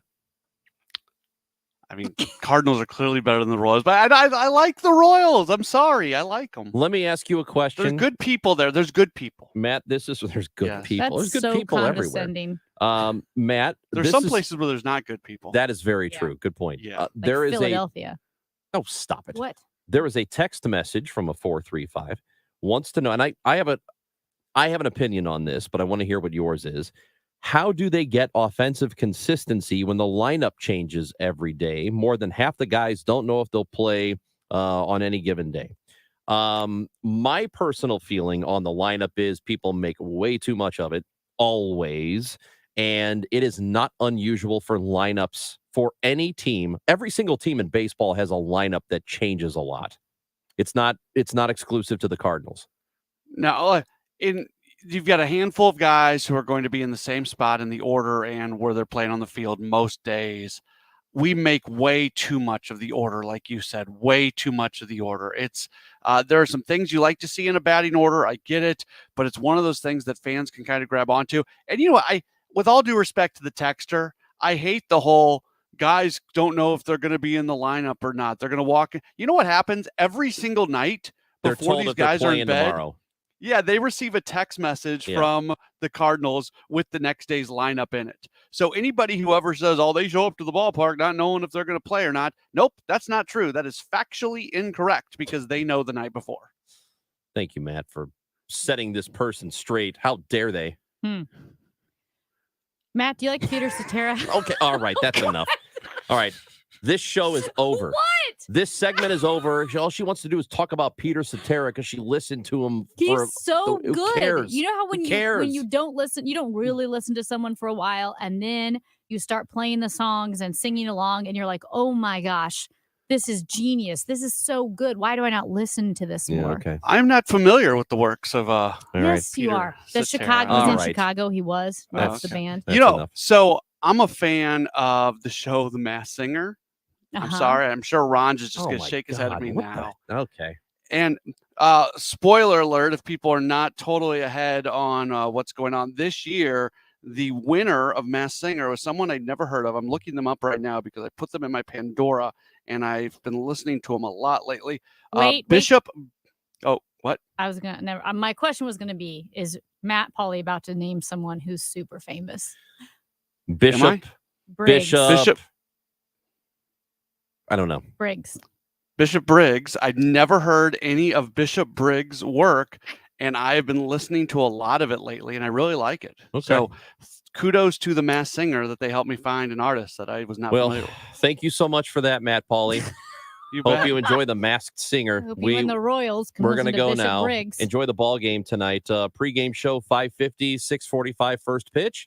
They will take on the Kansas City Royals tonight here on KMOX and the Odyssey app. Matt, you're the best. Thanks for putting up with us. Bye, Matt. Thanks for having me. Bye. As Matt Pauly likes the Masked Ron's Singer, which is just so salty. bad. And, You're just salty here's what because I'm mad you've about. never been to the Lake of the Ozarks. Here's what I'm mad about. You have the single stupidest TV opinions that we're going to talk about next. This one is so bad. It's so bad, and you should be embarrassed. That's what we'll talk about next on KMOX. Well, fine, you can insult me like that. But here's what I think you absolutely should do, despite my TV opinions. And that's head on over to STLFenceworks.com. STLFenceworks.com. I don't know when we've had a better stretch of weather. What is it now? 2-3 weeks of gorgeous weather. This is the time of year when you're outside with family, with friends, with neighbors, you're barbecuing, you're listening to Cardinals games. The kids are off school, they're having parties, graduation parties, weddings. Your backyard adds to the value of your home. And at STL Fenceworks, they can make your backyard dreams into a reality. A deck, for instance, a deck that is Wolf Cellular PVC decking.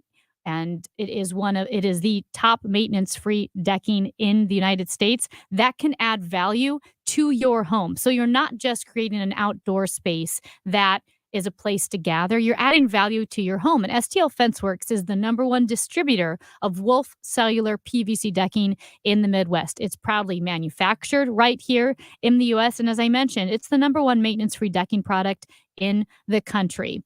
Visit stlfenceworks.com today, and you can learn how they can make your backyard dreams a reality. At STL Fenceworks, your satisfaction is their passion. stlfenceworks.com. Remember your childhood piggy bank and the satisfaction you felt finally reaping the rewards of your diligent savings? With TrueHold, you can access your biggest piggy bank, your home's equity, and start enjoying the retirement you planned for right now without having to move. Here's how. TrueHold will buy your home for its best current value while home values are high. You get to bank all the cash now and live in your home for as long as you want. Plus, TrueHold covers all property taxes, insurance, repairs, and maintenance too. And since TrueHold pays your home's current value in cash now, it's yours to do whatever you'd like. Start enjoying your home's equity while values are high. Visit TrueHold.com and discover how much TrueHold will buy your home for today based on its best current value, not what's coming. Call 1-855-300-9993 or visit TrueHold.com.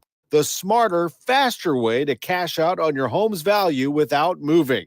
That's TrueHold.com. Spring has sprung and we're ready for you at St. Louis Composting. This year, skip the garden center mayhem and conveniently order your compost, garden soil, or mulch for delivery straight to your home. Online at stlcompost.com. That's stlcompost.com.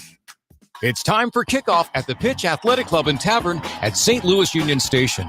Join us this Saturday. The Pitch is the place for soccer fans with food you will cheer for and drinks you will celebrate with. Located in America's first soccer capital of St. Louis and right in City Park, the Pitch is open 7 days a week and open for early matches on the weekends. Bring your team for some match day fun and play hard.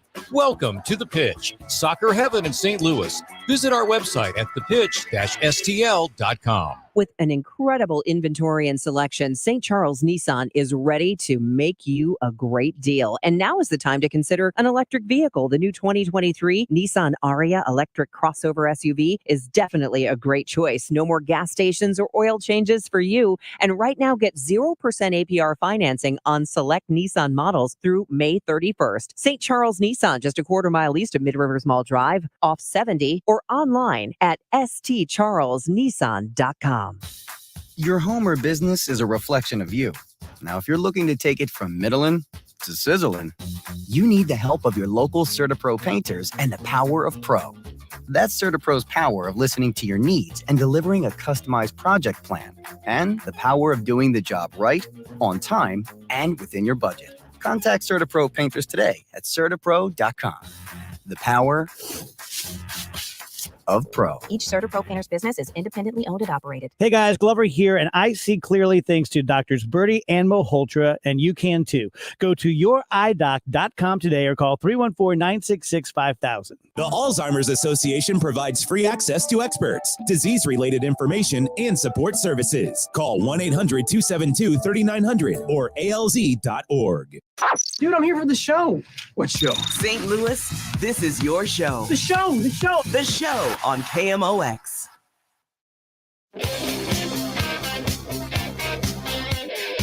Coming up after the 12 o'clock news, we'll talk to David Rashi from Belleville, who was one of the characters on Succession.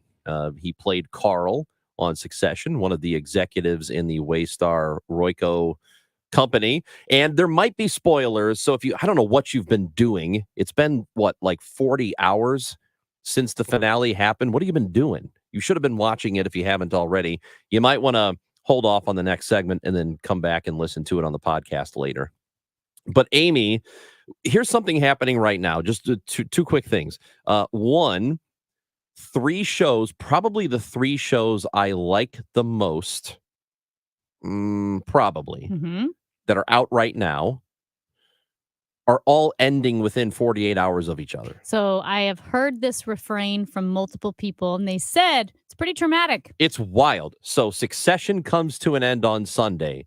Barry came to an end on Sunday. I'm going to catch up with that one tonight.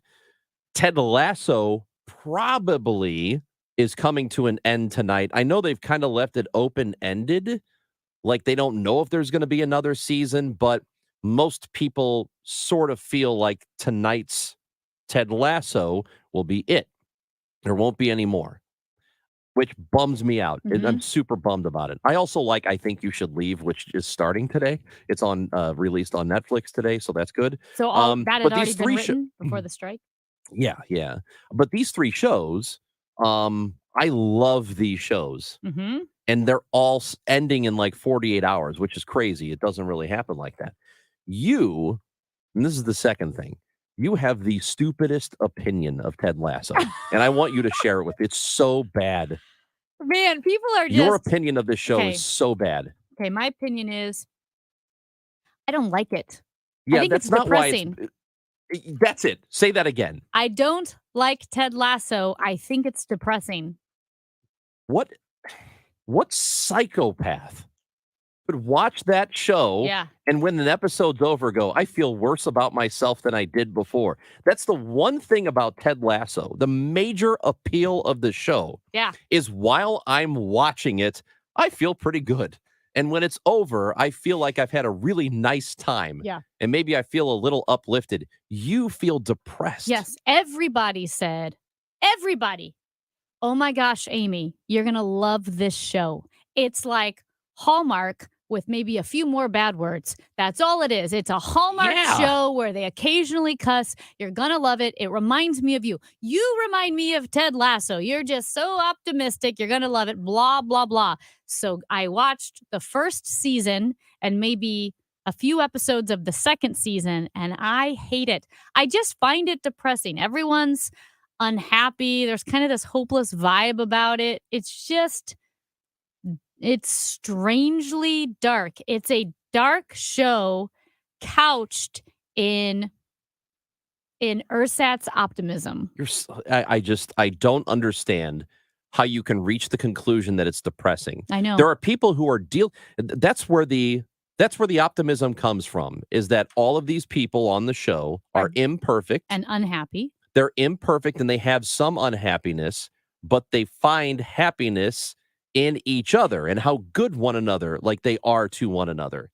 I don't understand how you could possibly reach the conclusion you've gotten that to. saying, and they laugh the laugh of the damned. It's kind of like, no, it isn't. They've all failed. No. Everything they've hoped for has failed. And so they're like, how can we find happiness in the midst of the rubble of our hopes and Tyler dreams? is sitting behind you and he's cocking his head at you. You know, like when you're talking to a dog and the dog doesn't understand what you're saying because it makes no sense. Yeah, and they cock their head. He's looking at you like, what are you talking about? Listen, of the three people that are close to me right now, Tyler's the only opinion I care about.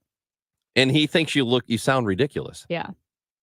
I don't know how you could reach the conclusion you reach, because I'm not one of those people who generally likes the feel-good show. You hate the feel-good show. Yeah, I think it's like, oh, okay, all right, trying to make me feel better.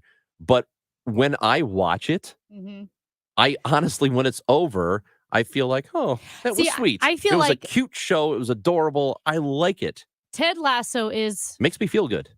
Yeah, Ted Lasso is like a barometer. It's or almost like is the dress red or gold or blue or gold, whatever it was.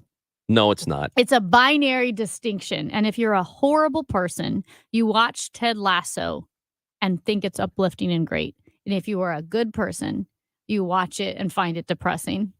So Tyler's a bad person? Yeah, obviously. So you're the only good person in here. this room. Yeah. Okay. Do you know what psychosis is? Yes. Okay. Do you know that you have it? No.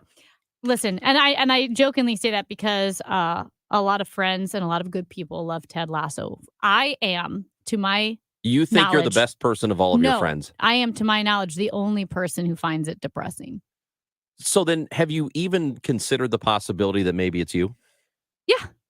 Okay. Yeah. All right. Also, I know we're going to go to break, but speaking of bad opinions that I have, including that Ted Lasso is depressing, we got another texter who said the 2023 Royals are not the worst team in the history of baseball. They're not even the worst team this year.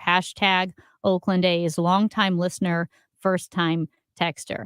Apparently, a lot of Royals fans are defensive, which I get it. I Okay. would be too if I was terrible. Do you all know the what time. my question is? What? Who cares? Well, the Royals fans care, and I'm just trying to be a There aren't any host of the Royals people. fans. There's two. Those are the only two. We don't cater to an audience of 2. Really? Tell that to Steve. This texter says, Amy, you are literally the only person I have ever heard that doesn't like Ted Lasso. I know. I it's know. Everyone astounding. loves it. Good, bad, atheist, Christian, it doesn't matter. They love it. I don't like it. St. Louis area native David Rashi from Succession is joining us next on KMOX. Spark St. Louis is the newest collaborative co-working office space located in the PwC Pennant Building at Ballpark Village. Spark supports local entrepreneurs and corporate professionals and features over 80 private offices, day pass options, monthly networking events, conference room, and special event amenities, while offering an innovative approach to city life where you can live, work, and watch the Cardinals play all within the neighborhood at Ballpark Village. Schedule your tour today by visiting Spark St. Louis online at spark-stl.com. Hey, it's Debbie Monterey for my friend and trusted realtor, Gloria Liu, owner of Your Home Sold Guaranteed Realty, with some exciting updates for serious home sellers. Gloria Liu understands that every seller situation is different. For some sellers, a 24-hour cash offer solution is a great option to consider. Gloria's 24-hour cash offer solution is for sellers who want no risk, no open houses, don't want to make costly repairs, and want to pick their own closing date. If that sounds like you, call Gloria Liu for a no-obligation 24-hour cash offer. You will have exclusive access to her group of cash buyers who bid against each other in what Gloria calls her cash offer bid box, giving you the best cash offer. These are cash buyers in waiting willing to pay 100% or more of market value. Call Gloria Liu at Your Home Sold Guaranteed Realty, 314-325-6888, 314-325-6888. GloriaHasTheBuyers.com. Gloria and seller must agree on price and possession date. One of the best ways to find out about 3-Day Kitchen and Bath is actually to hear the results for yourself. On the phone with us is Wendy in Darwin. Wendy, you got a brand new bathroom. I do, and it's beautiful. Are you loving it? I am absolutely loving it. Okay, tell me about your bathroom. It went from a dark room that felt like an absolute cave when I walked into it to a bright, airy, opened the space up. I mean, I don't know what else. It's just absolutely wonderful. She's almost speechless. So, Darwin, tell me about all the man stuff. How did it work? The quality, the convenience. How did they do? Excellent. We contacted 3-Day Bath, and they got back to us the next day. The communication was excellent. They were on time in all their promises, and it's beautiful. It's a great bathroom. Would you do it again? Oh, absolutely. For more about your new kitchen or bath, visit 3daykitchen.com. 3-Day Kitchen and Bath. KMOX, KECK HD2, K254CR, St. Louis. The home of the Cardinals, KMOX. Always live on the free Odyssey app. If you owe the IRS, you have a legal issue, and you need the Lance Drury Law Firm. We'll protect your rights. Log on at lancedrurylaw.com. Awarded 2023 Large Market Radio Station of the Year by the Missouri Broadcasters Association, KMOX. At 12 noon, it's a cloudy sky, 85 degrees downtown at the Arch. The news is sponsored by Michael's Flooring Outlet, the flooring experts, michaelsflooringoutlet.com. Our top story this hour. Would you please repeat after me? I, Gabriel Gore. New St. Louis City Circuit Attorney Gabe Gore was sworn in this morning, says too many young, promising lives are lost to violence. What's he plan to do about it? In order to reduce that violence, it's going to take all of us working together. It's going to take working with police, my fellow prosecutors, elected officials, clergy, social service agencies, educators, and every citizen who seeks that high level of public safety so that we can thrive. This is Kevin Killeen outside the courthouse with reaction. Judge Michael Noble, who famously said under Kim Gardner, the circuit attorney's office was a rudderless ship of chaos, says that now the ship has a rudder. He thinks Gore is methodical and he knows what he's doing and will help rebuild the office with more attorneys and get through the backlog. Other judges say there is a tremendous backlog of felony cases here. Police Chief Robert Tracy says he was encouraged by the tone of Gabe Gore's swearing-in speech, and he hopes that it will have a deterrent effect. The criminals will know there's a new circuit attorney in town. AP correspondent Jennifer King reports that some House Republicans are dealing out harsh criticism over the debt ceiling package. South Carolina Representative Nancy Mace tweets that she's voting no because it isn't worth selling out our kids and grandkids, and that Republicans got outsmarted by a president who can't find his pants. 2 vetoes in St. Louis County. Sam Page said no to the bill allowing tobacco sales within 1,000 feet of a school. And he said no to a bill that would have prohibited pedestrians in the street. In an ideal world, we'd have all the necessary funding to build sidewalks and replace inadequate sidewalks along all of our county roadways. But he says in reality, funding is limited with far more infrastructure needs than revenue. And those needs include building and repairing many of our sidewalks. Stuart McMillan, KMOX News. The KMOX Business Desk, Elizabeth Holmes goes away. Elizabeth Holmes is set to begin an 11-year sentence today at a prison camp in Texas for defrauding investors out of $140 million for her failed startup, Theranos Labs. Tom Busby, Bloomberg Radio. The Dow from Stifel's down 133 points to 32,960. We've got a stalled vehicle on I-170 South before Interstate 70. The left lane closed. Also 270 West at Elizabeth Avenue. They have cleared a crash that was there. Going to be a hot afternoon. Temperatures with sunshine getting up within a few degrees of 90. We also have high levels of ozone leading to poor air quality. We're going to continue to see this occurring as we go through the rest of the week. We do see a small chance for thunder shower to pop up late in the afternoons and evenings going forward this week. I'm AccuWeather meteorologist Dean DeVore, the voice of St. Louis, KMOX. We've got some clouds and 85 downtown at the Arch, sponsored by Sandberg Phoenix Law Firm. I'm Michael Calhoun, KMOX News. At Sandberg Phoenix, we're more than just a law firm. Our attorneys are committed to you, your business, and your community. We are ready to serve you in the areas of business litigation, intellectual property, health law, and products liability. SandbergPhoenix.com. The choice of lawyers is an important decision and should not be based solely on advertising. The show, sponsored by the Cardinals. Cardinal tickets for 2023 are on sale now and start at just $6. Info@cardinals.com.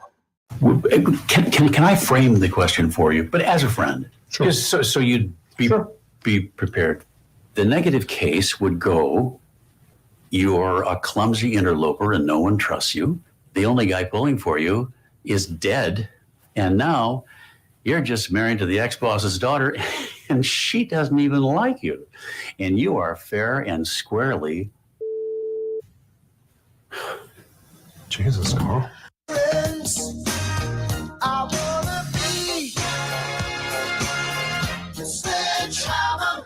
Amy Marks, Kors, and Chris Ranji on KMOX. As I mentioned before we went to break, if you have not seen the series finale of Succession, you might want to come back and join us later. Listen to the podcast of this next interview on the Odyssey app. Download it and get it later.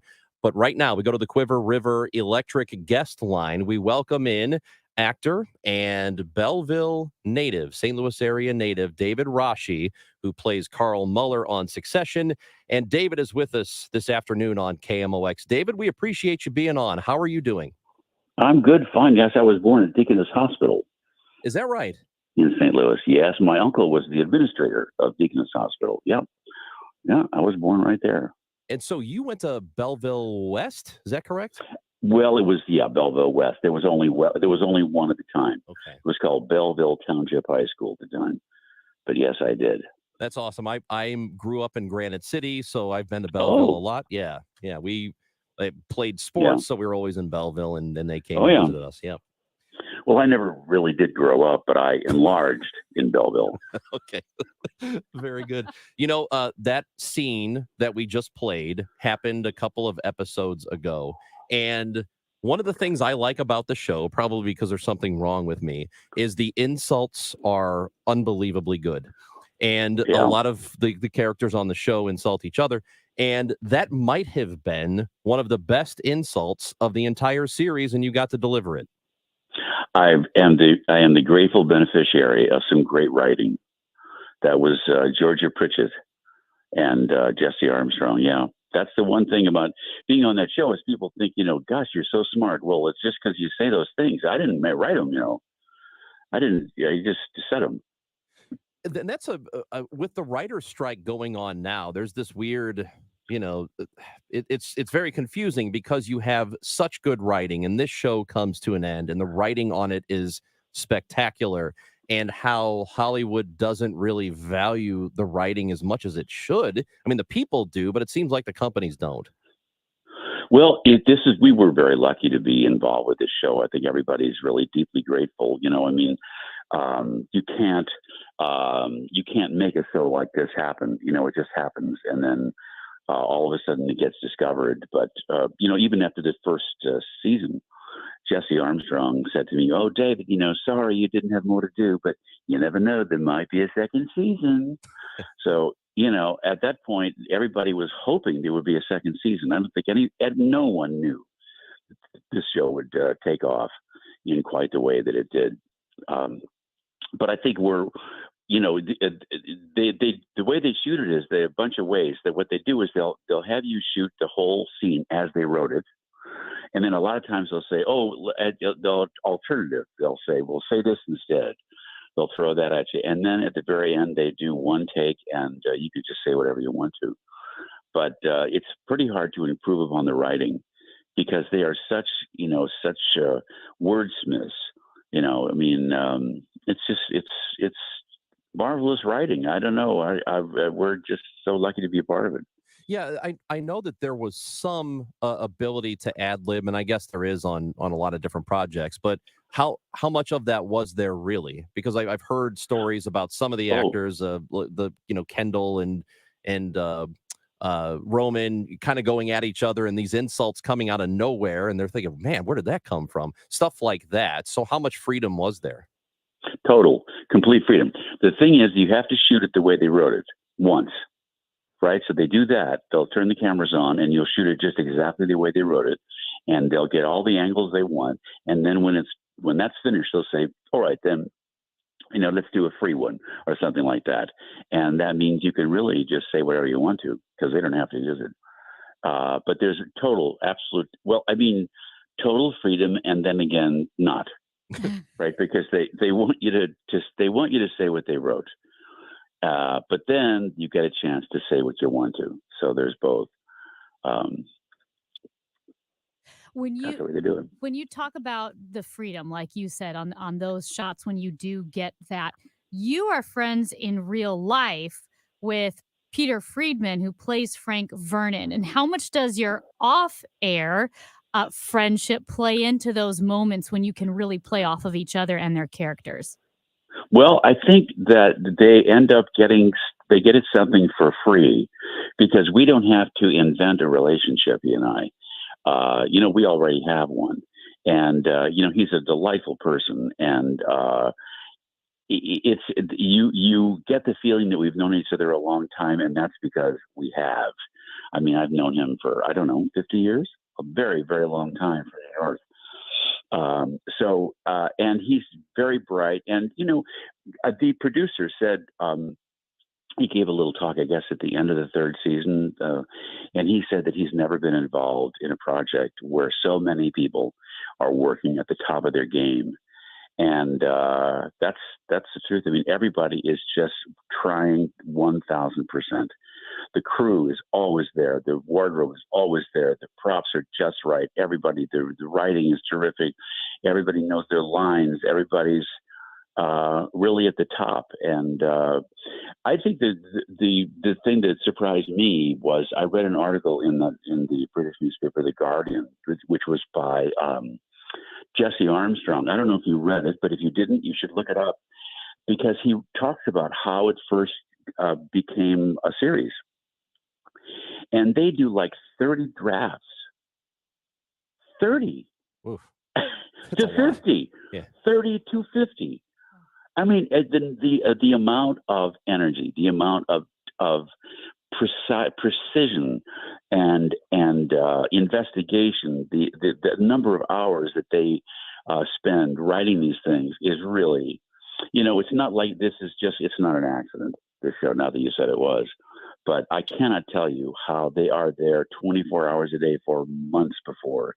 And Jesse is always there for every shot. And, he sees every shot. He sees every edit. He listens to the music.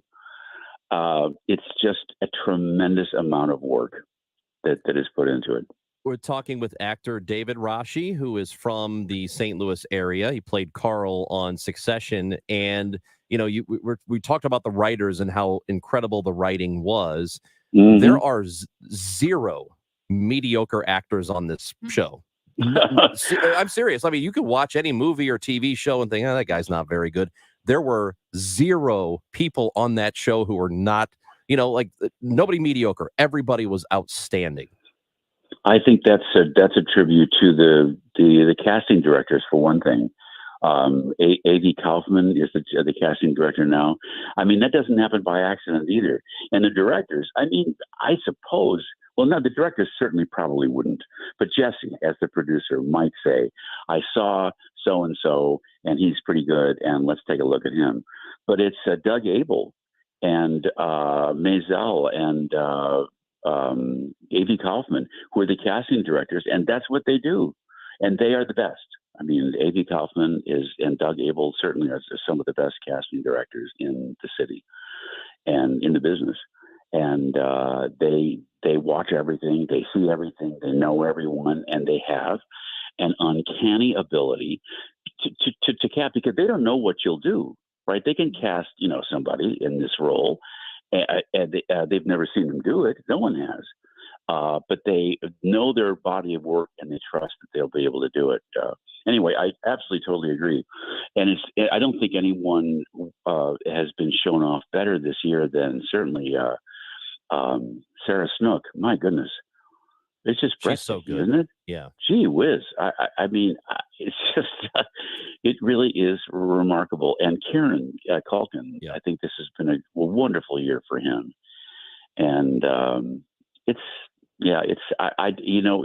once in a lifetime. I was talking to some of the guys. I mean, like Matthew McFadden was I think they're a little, and certainly Kieran are a little trepidatious about what comes next, because what can possibly follow the best of all possible worlds. So everybody's a little bit scared. And one of the actors said that while they were off a week during the shooting, and they did another show, and they said it just pales in comparison to what we got. We were so lucky. It really is tremendous. And the actors, Jeremy Strong, who we haven't mentioned, and there have been a lot of pieces written about him, about how everybody takes it seriously, but he does the method thing where he really immerses himself. Is that how you do it? Well, I think everybody does. Their attitude is just a little bit different. I mean, it's just a question of, he tends to be a little bit more solitary about the whole thing, and but that doesn't necessarily mean that anyone is less or more immersed. But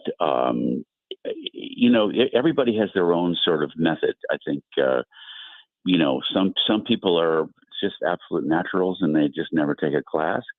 And some people, I think, probably, I'm just thinking, everybody that I know in this company, I think Kieran maybe. I wonder if he studied anywhere. I don't know. But there's a lot of people, went through academies and studied with acting teachers. You mentioned that nobody expected Succession to become what it has. And it's one thing, I guess, to do the show when most, maybe it doesn't have the momentum of being the blockbuster that it is. It's another thing once it has all the attention of the entertainment world. Did it change the dynamics of the set or put pressure on the actors, the writers, once it started becoming as big as it did? Well, it feels good to be in a hit. I was in a play one time long ago, and the audience reaction was all through previews, was pretty good. It was all right. It was fun. And then we got the review, and the review was a rave. And they said, this is the funniest thing you've ever seen. And the next night, the audience was hysterical, right? Because they had been told that it was a comedy. And from then on, it was a laugh riot throughout the whole run, because people knew that it was a hit. It feels good to know that people are appreciating it. And one of the writers, Georgia Pritchett, she wrote an article, I think it was also, I guess, in The Guardian, And what she said was how they really almost didn't expect anybody to watch it. They didn't know that, because the writing staff is a lot British, and they didn't know whether anybody would be interested in a bunch of Brits' take on American politics. And she says in the beginning, kind of they didn't. And she says that she thinks COVID had a lot to do with it, that people were home and had a chance to really take a look at it, and that made a difference in the viewership. But it really is a tribute to, and there's another article, which is, I'll say, again, in The Guardian by Jesse Armstrong. Oh, I told you about that. Yeah. Where he talks about 30 or 50 drafts and stuff like that. It's, to have the kind of intellectual rigor to be able to write the last season of the biggest hit to hit television, that's a lot of pressure. But he did it with great aplomb, and I think he said in that article that he had some of the ideas long ago about kind of the way it would go. But has there ever been a more courageous series where they kill off, arguably the main character in the last season, not in the last episode, but in the third episode? Yeah. Right? And they did it perfectly. Yeah. Yeah. Yeah. And part of it is, his interest is always in the family, Jesse Armstrong, and always has been. And that's why, my participation in it has been minimal, because I'm not one of them. And even Jerry, J. Smith Cameron, who plays the lawyer, her presence there, other than exposition and helping getting things going, like her relationship with Karen, is to illuminate Karen's character, not hers. Right? I mean, Yes. Everyone is in service of that family. That's where he's interested. So, one episode about, Carl, stubs his toe and goes to the doctor and gets an infection. Not interested. Could be funny, but not important. What's important is those four characters. And I think that they timed it so well because, as he said so often, the name of the show is Succession. That's what it's about. It's about what happens to these people and who will succeed that guy. And the heat really got turned up in this last season, and I think it was the finest season of the four. I mean, it just was one strong. I mean, we were all just amazed every time we got a script, because is one better than the next? And I don't know. You asked me to choose which one I liked the best. I wouldn't be able to. Don't think there was one. Yeah. How did they do the scripts from episode to episode? Did you get them all at once? Because I know I saw about the death, the Logan Roy death episode, where they had something like 200 extras on the boat, and every one of them, they tried to keep from them what was happening, but they kind of figured it out, and they all signed NDAs or whatever. But it seemed like a massive undertaking. I wonder how secretive they were with you guys, with the main characters. They told everybody. They said, please don't. And I mean, I think some of the actors didn't even tell their spouses. I did, as it turns out, and it worked out. But it's pretty remarkable. And not only that, but they showed the first 3 episodes to the press before the season started, and there was not one leak, not one person. You never heard a peep. Nobody let on. And I just think it's really remarkable that everyone had enough respect for the show and for the fun that everybody would have in not knowing what's going to happen. David, I want to let you know this. I tweeted last night that you were coming on the show, and one of our producers here at the station, who's probably, what do you think Matt is, like 24? Maybe. He's 24. Like 24. He's 24 Yeah. years old. Okay. He said, "Hey, tell David that I am a huge fan of Sledgehammer." And well, that's good to hear. And I said, "There's no way you know about Sledgehammer," because I remember I watched it when I was like 9 years old. I watched it when I was on. Mm-hmm. And he immediately responds with a photo of the complete series DVD of Sledgehammer. So he's a huge fan. I am too. Oh my God. Well, that's sweet of you to say it lives on. Let me just say that I have to say what a pleasure it is to have my name pronounced correctly. It was effortlessly and absolutely correct. My name is David Rashi, and everybody, it's like David Rasky, David Rafe, David Rache, David Reich, and it just slid right off the tongue. Thank you. I could have been on Succession. I'm that good. And we both have horrible last names when it comes Yeah, our last to being names able to suck. pronounce them. And so it's Yeah. a very personal issue for us. Yeah. Yeah. Well, I can't tell you. I wish my parents were still alive to hear me on this is KMOX? Yeah. Yep. Yeah. Oh my God, my childhood. Are you kidding?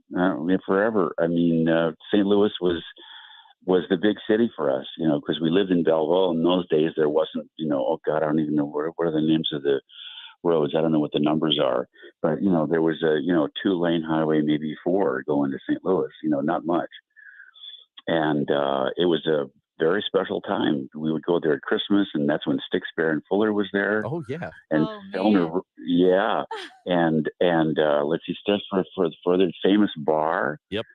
And we would go and we would stay at the oh God, what's the name of it? It was a cafeteria. It was called the Forum. That was the name of it.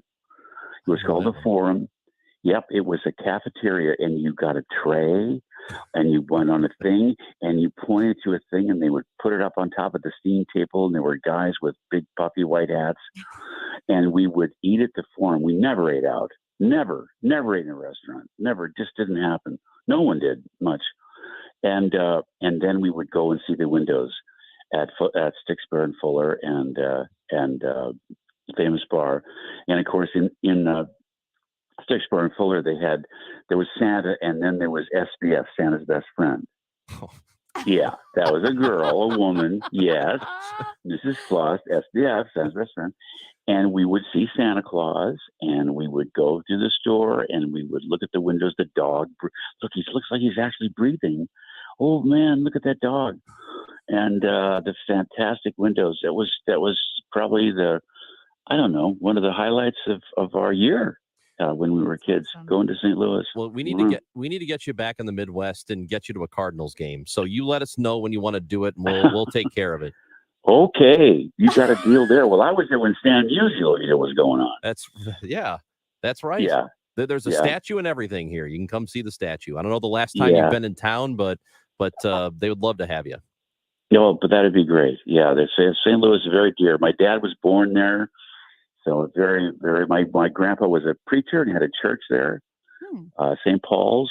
We have as I said, my uncle Carl Rashi, was the administrator of Dickens Hospital for a very long time. So our association with St. Louis is very long. Well, David, it's a real treat to have you on. Thank you for giving us all this time, and congratulations on that series. It was awesome. I loved it. I know Amy is just really getting into it now, but I love talking Succession with friends. So thank you so much for your time today.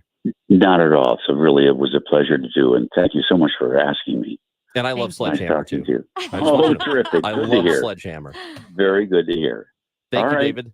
Yes, talk to you both soon. Thank you. That is David Rashi, actor from Belleville. He was on Succession. He played Carl. We didn't really do any spoilers, so you're okay. But I would highly recommend going to watch it. And it ended the way I wanted it to end. So, and I haven't heard really anybody complain about the ending. Game of Thrones got a million complaints. Yeah. This one, I have not seen anybody say it was a bad episode. It just a brilliant series, just a brilliant season of television, and the finale too. So that's good. David Rashi with us on KMOX.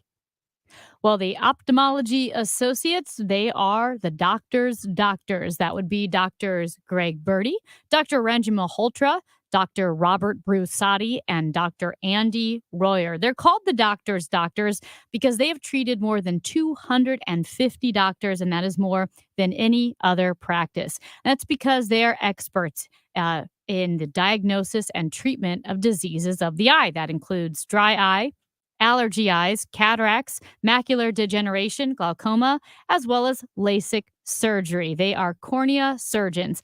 Let's loop back to allergy eyes because every single person I've talked to has said this is the absolute worst year for allergies. We were at the Lake of the Ozarks this weekend, and my friend said her eyes felt like they were on fire. They were just so dry and so scratchy. And a lot of times it is allergies. Sometimes it's something else. For me, it was CVS. That's computer vision syndrome. It's a relatively recently recognized eye problem for obvious reasons. We weren't always staring at our screens and our phones, but now we are. And when you do that, you don't blink as often and your eyes can dry out because they're not lubricated properly. So if you do have dry eyes, you'll want to call the eye doctors at the Ophthalmology Associates to see if it's allergies or maybe something else. 314-966-5000. 314-966-5000, youridoc.com. For everything online, it's Odyssey.com. Download the Odyssey app and listen to KMOX for all the news, sports, talk, and podcasts that move you. Odyssey, that's AUDACY. Hi, this is Ken. And Laurie Heisey of Heisey Advisory Group. We're dedicated to helping individuals and families work toward their financial goals. Join us Sundays at 9:30 a.m. for Your Retirement Highway. Investment advisory services by individuals through AE Wealth Management, LLC. Aspiring to be a doctor? Didn't score well on the MCAT? Gain all the confidence you need to succeed at Ponce Health Sciences University. PHSU west of City Park on the corner of Jefferson and Market prepares students for every aspect of a medical career. A Master of Sciences in Medical Science degree. An MSMS from Ponce prepares students for the coursework, the time commitment, and the rigor for a future in healthcare. Learn more at stlouis.psm.edu. That's stlouis.psm.edu. Men, are you suffering from erectile dysfunction or PE? The physicians at Paramount Men's Medical Center offer breakthrough medical treatments that eliminate problems in the bedroom without pills or surgery. 98% of men see instant results on their first office visit. Listen to a specialist in men's health. I'm Dr. Simovitz. Paramount Men's Medical Center offers breakthrough medical treatments that eliminate ED and PE.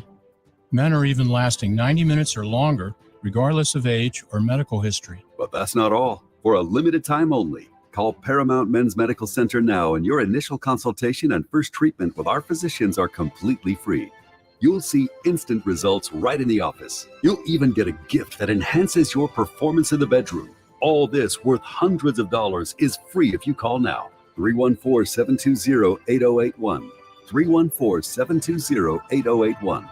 That's 314-720-8081. Station KMOX, an equal opportunity employer, is dedicated to providing a broad outreach for job vacancies at our stations. We seek the help from local community organizations in referring qualified applicants to our stations. Community organizations that wish to receive our job vacancy information can reach out to Frankie Fan at 206-577-2432. In addition, all listeners are encouraged to visit Odyssey.com for an online listing of job vacancies of all Odyssey radio stations. Feel the magic with the official St. Louis Cardinals credit card from Central Bank. From tickets to throwing out the first pitch, your St. Louis Cardinals credit card earns rewards for one-of-a-kind experiences. Your no annual fee card earns you double reward points at the stadium and at Cardinals.com. Central Bank, the hometown bank of the St. Louis Cardinals, and now offering the official St. Louis Cardinals credit card. Visit CardinalsCredit.com or any Central Bank location to sign up. Subject to credit approval, see bank for details. We go where you go. 1120 AM, 98.7 FM, KMOX.com. Coming up next, we have CBS News Washington correspondent Scott McFarland will get the latest on the debt ceiling negotiations. Sounds like it's been going well. Maybe we'll have an agreement. It's May 30th. We'll talk to Scott next on KMOX. Is your bank, brokerage, or your insurance company telling you to buy an annuity? They may have limited access to the best rates available. You need solutions, not someone pitching you a specific product. Call for your complimentary retirement and income book at 844-513-SAFE. That's 844-513-7233. And also join me, Ben Coons, for the Retirement and Income Radio Show, heard here every Saturday at 3 p.m. on KMOX Radio. At 12:31, it's 86 degrees downtown at the Arch. Gabe Gore was sworn in as the new St. Louis Circuit Attorney. First day, my goal will be to stabilize the office and get back to where the Circuit Attorney's office is fulfilling its critical role in the criminal justice process. Gore will serve the rest of this current term till January 2025. Ralph Yarl was able to walk at a brain injury awareness event on Memorial Day, just weeks after he was shot in the head for accidentally knocking on the wrong door in Kansas City. His mother says, "It's heartwarming to see this kind of support, and I pray that the support is not just for Ralph. I pray this support goes a long way for everybody that is in this situation. That's my prayer." Andrew Lester, an 84-year-old man, is accused of shooting the 17-year-old while he was trying to pick up his younger brothers, but went to the wrong house. The critically acclaimed HBO drama Succession ended after its fourth and final season finale aired Sunday. The show's dedicated fans watched the whopping 88-minute finale Sunday to find out how the show's central question would be answered, which of the Murdoch-esque Roy family siblings would prevail, and to hear an interview with the actor who played Carl, a St. Louis area native. Just rewind your Odyssey app to 12 noon. Taking a look at traffic right now.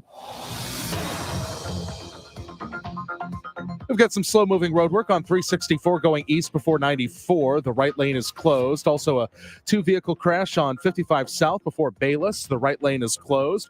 Weather is sponsored by McKelvey Homes. Sunny and hot this afternoon with a high of 90. For tonight, the low 69. Tomorrow, can't rule out a late-day thunderstorm with a high of 91. At the moment, 86 downtown at the Arch. Sponsored by McKelvey Homes. I'm Michael Calhoun, KMOX News.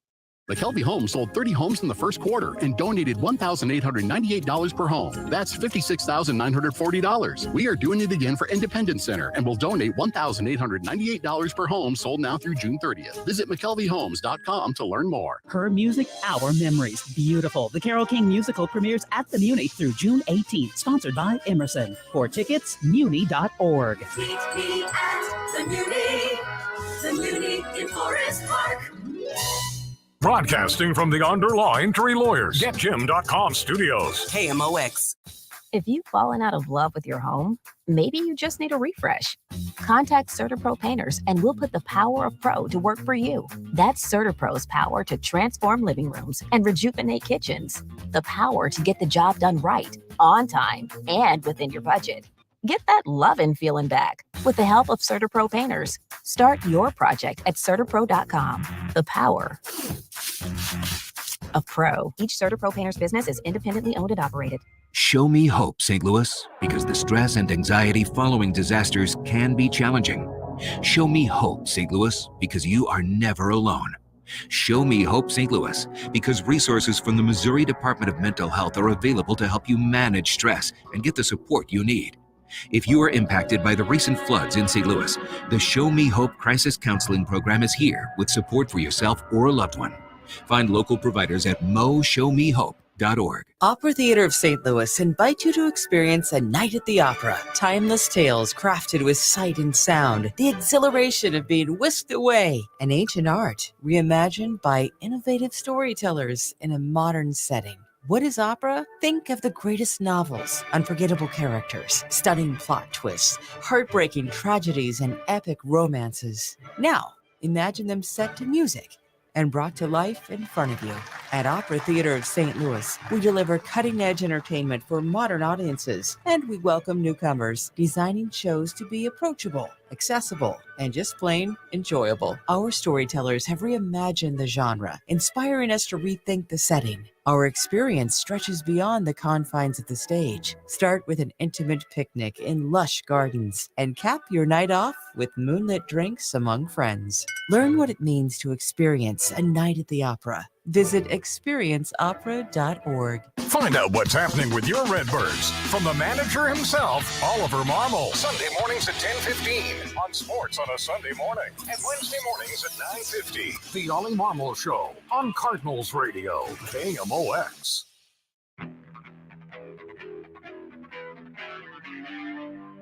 Amy Marks, Corzine, Chris Ranji on KMOX. We are glad to have you with us. It's good to have you here. We are getting close to the Dave Glover Show at 1 o'clock. Now we go back to the Quiver River Electric guest line, and we welcome in CBS News Washington correspondent Scott MacFarlane, who joins us on KMOX. How you doing, Scott? Hey, good afternoon. It's good to be here. So seems like there's been lots of good progress on the debt ceiling. Where are we now? This is like a Fabergé egg. It is fragile. It is to be carried delicately. Think of it as a Fabergé egg. Okay. There's growing opposition among the House Freedom Caucus. That's the more conservative wing of the Republican House Conference. They are firm no votes on this. They have any number of criticisms, including the baseline criticism, which is they don't think it cuts enough spending. They don't think it does enough to reduce America's deficit and the debt in the process. There are Democrats with concerns about this because this bill tightens eligibility standards, puts restrictions on social safety net programs, including food stamps. They don't think this should be the vehicle through which people are burdened, the folks who need help buying food. And there's a pipeline provision in this that expedites building of a pipeline for natural gas through West Virginia and Virginia. And there are some Virginia Democrats who don't like that. So there are many people who are articulating opposition. And here's the problem. This vote doesn't happen until tomorrow night at the earliest. And the more time you give it, the more fragile, the more Fabergé-like it becomes. Well, speaking of Fabergé egg, I did see the world's largest Fabergé egg in Wilson, Kansas, in case you were wondering, since we were talking about the eggs. Great. But this... Let's talk about that. I'm in. I'm all in on that. It's very tall. It's a huge Fabergé Scott, egg. you want to talk about something that has nothing to do with politics or Washington? We Nice can totally do face-to-face. Well, I just wasn't expecting Scott to bring up Fabergé eggs, but I guess the official name of the Fabergé egg is the Fiscal Responsibility Act, and you're saying that vote comes tomorrow. When you do say that it is fragile, I mean, is there a chance that it does not get the votes that it needs to suspend the debt limit until January 2025? Yeah, let's talk straight about it. There's a chance it doesn't get the votes, and who knows what happens next. But that reality, that dynamic in itself, is perhaps the best leverage Speaker Kevin McCarthy and President Biden have. That we don't know what the backup plan is here, and we're running out of days until this potentially catastrophic deadline. That's quite a bit of leverage to give cover to all these members of the U.S. House and ultimately members of the U.S. Senate who view this as an unpopular vote. It's going to be politically dangerous for a lot of the people who vote yes on this to vote yes, even though a vote against it could lead to catastrophe. It still has some politically perilous things for no matter who you are in politics. For Republicans, they may catch hell back home from some of their constituents because this doesn't cut enough or it isn't strong enough in reducing the deficit. There are Democrats who will catch hell back home because this may loosen environmental rules or may cut the social safety net. Everybody's taking a hard vote here, and the best leverage they have to get them to say yes is that we don't have time left to come up with another plan, and all heck's going to break loose if we don't. Right, like ticking time bomb, and the alternative is catastrophe. So it's not my fault that I had to vote yes. Yeah, that's what they call a political fig leaf. It's enough to cover yourself in, even though it's not a full set of clothes. Between the Fabergé and the fig leaves, Scott, you are really making this a great conversation, which you Yeah, can't this is always way say better. about the debt ceiling. I think one of the things that's going understated here during this dispute is that you have at this uniquely toxic political moment a Republican Speaker of the House with a very tenuous grip on his majority working collaboratively with the Democratic president, and they together are trying to get up support. We may not see this again. We may not see this again in modern times, much less in this administration, where Kevin McCarthy and Joe Biden are working together on something and trying to push something past the finish line. And the fact that they easily can't is also an indication of how divided our politics are right now, that the leaders of each party are trying to twist arms and having a process trying to do so. Scott MacFarlane, CBS News Washington correspondent with us on KMOX. I know that the January 6th trials continue. There's been a new sentence for a woman who made threats against Nancy Pelosi. What's the latest on her? There's more than 1,000 defendants. There are hundreds more to come, but some of them just stand out. This is one of those cases. The woman's name is Pauline Bauer. She owns a restaurant in the middle of rural Northwest Pennsylvania. And she is caught on camera on January 6th, making some particularly vulgar, misogynistic, and violent threats against Nancy Pelosi, including a threat to hang people who are caught in the Capitol, legislators who are caught there. She was convicted at trial, and she also had a unique set of disruptions in her case. She was claiming to be a sovereign citizen. She was thrown in jail for almost a year for being so confrontational with the judge and being dragged out of court, literally. Today was sentencing day. She received 27 months in prison. She served about half of that already. She'll continue to serve the rest. But this is an indication of so many January 6th defendants. So many of them have invoked sovereign citizenship. So many of them have been defiant in court. She just did it to the next level and has stood out from the start. She's going to prison. She'll go to prison for at least another year. Do you see that real dichotomy between the defendants that are belligerent or defiant in court and those that were genuinely following the words of President Trump and believing that they were saving democracy? We hear that a lot from defense attorneys as they seek leniency for their clients, that he or she was just listening to Donald Trump. They thought that Trump told them to go, and that Trump said, go in the Capitol or go to the Capitol and take a fight to Congress. Defense attorneys make that claim. I rarely hear defendants invoke Donald Trump's name when they speak, though, in court. It's always, I was caught up in the moment, or I was caught up in the emotion, or I believe some political lies, but never mention Trump by name. That always stands out to me because it's incredibly rare to hear a January 6th defendant do that. But it also doesn't get you off the hook on anything. The judges have been clear. You can't come in here and argue, I was just doing what Trump said. You are a free-willed spirit. You knew the rules. You knew the law. You saw the barricades, heard the alarms, smelled the pepper spray, and you went in anyhow. So I didn't realize there was that much lack of remorse or people who were, acting that way in court. I didn't realize it was like that. There's a range. I mean, there's extremes. I see some remarkably remorseful people come in. It shouldn't. Genuine, not crocodile tears. Say that they were wrong. Nobody else is to blame. And judges reward that, often with leniency. But just last week, the founder of the Oath Keepers, Stuart Rhodes, convicted of seditious conspiracy, of plotting to block the peaceful transfer of power. He was belligerent, unapologetic, claimed he was a victim of a regime, of Antifa, of the Biden administration. He got 18 years in prison from the judge there. So you get a whole range of repentant and not repentant, remorseful and not remorseful. And sometimes that impacts the sentence you get from the judge. Scott, last thing I have to ask you. I know Amy's got a question for you as well, and this isn't necessarily your area, but what have you heard today, at least from Washington, in regard to the alleged drone attacks in Moscow? Well, this gets back to the heart of the issue here, where you have a Congress warring over the debt ceiling and publicly using their bandwidth to argue over the debt ceiling and not paying attention in a public way, a way we can all watch, to foreign affairs. But there is legislative oversight of the use of drones and of how this war is going in Europe, and we're not hearing about it. It's not ruling the day, and that's quite something. For an artificially created crisis Washington is navigating now, and they're not spending their time and their camera time talking about a real crisis overseas. Isn't that something somewhat illustrative of where we are in our politics right now, that as long as you hit the political talking points, it doesn't matter if there's a lot of substance behind what you're saying, at least as we approach the 2024 presidential election?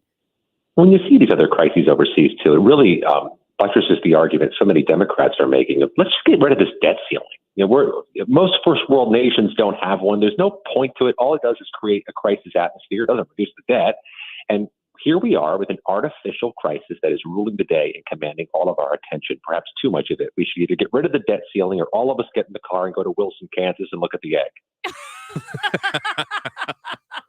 That's a great idea. We'll go see the egg. Go see the largest ball of twine in Minnesota. There it is. We'll go see all those. Scott MacFarlane, we appreciate the information as always. Thank you for visiting with us today. Anytime. That is Scott MacFarlane, CBS News congressional correspondent. You can follow him on Twitter at MacFarlane News. Amy? Yes, Ron, I would like to tell you about something, and Thank that you. is Genesis of St. Charles. Genesis of St. Charles. If you are in the market for a luxury vehicle and you haven't yet checked out a Genesis, you really are missing out. You talk about the epitome of luxury, whether it is the inside and the comforts that the car provides, the drive, or just the aesthetics on the outside. A Genesis truly is eye-catching. It is sharp, it is unique, and you will want to drive a Genesis at Genesis of St. Charles. Now, Genesis of St. Charles is part of the St. Charles Automotive Group, and right now it is conveniently located, Genesis of St. Charles is conveniently located in the St. Charles Hyundai showroom in St. Peter's. They have just broken ground on a brand new building that will open in 2023. So you'll have your brick and mortar Genesis of St. Charles in the fall of 2023. In the meantime, you can test drive a Genesis, the epitome of luxury, a Genesis of St. Charles, conveniently located a quarter-mile east of Mid-Rivers Mall Drive, just off Highway 70, or you can visit them at genesisofstcharles.com. RENNER, forward and back. Hey, it's the Cardinal Cowboy. Excited to share with you about Renner Garage Door. Spells the same thing, forward and backward. RENNER. Formerly the St. Louis Door Company, Renner's been selling, servicing, and installing garage doors in St. Louis since 1966. So if you need to repair or replace your garage door or opener, Renner does that. So call Renner or check out their special deals at RennerDoorSTL.com. Renner, the garage door company that does. Giddy up! The Stages St. Louis 2023 season kicks off June 2nd with Elton John and Tim Rice's timeless love story, Aida. This Tony and Grammy Award winner is both a stunning musical theater experience and an uplifting story of faith, duty, and redemption. Don't miss Aida, June 2nd through July 2nd in the Ross Family Theater at Kirkwood Performing Arts Center. Subscriptions and single tickets for Stages 2023 season on sale now at stagesstlewis.org or call 314-821-2407. Hi, it's Chet Newbold for Newbold Toyota. Your car is worth more than ever before, so why trust the amateurs for your servicing? Come see the factory-trained experts at Newbold Toyota in O'Fallon, Illinois, or newboldtoyota.com. You'll be sold on Newbold. If you're thinking about selling your St. Louis area home, you might be a bit overwhelmed by the process, especially in this market. Take it from me, Debbie Monterey. I strongly recommend that you call and spend 5 minutes getting to know Gloria Liu with Your Home Sold Guaranteed Realty. Gloria understands that you have questions and that selling your home can be stressful. Gloria has mastered the home selling process with her Guaranteed Sold program. It simply states Gloria will sell your home at your agreed to price and time frame, or Gloria will buy it. So what's Gloria's secret? Gloria already has the buyers. Fact is, your home may already be sold. Let Gloria show you how she nets her sellers more money and how she sells faster on average. Need more proof? Check out Gloria's 5-star reviews and get moving. Call Gloria Liu today at 314-325-6888, 314-325-6888, or online at gloriahasthebuyers.com. Conditions apply. Gloria and seller must agree on price and possession date. Charlie Brennan sees clearly thanks to Dr. Birdie and Malhotra. You can too. Go to youridoc.com today or call 314-966-5000. Stand Up to Cancer is committed to saving lives by accelerating cancer research and reducing barriers to clinical trial participation. To learn more, go to standuptocancer.org/lung-cancer. Amy Markscourt. Fabulous. Chris Ranji. Unbelievable. On the show.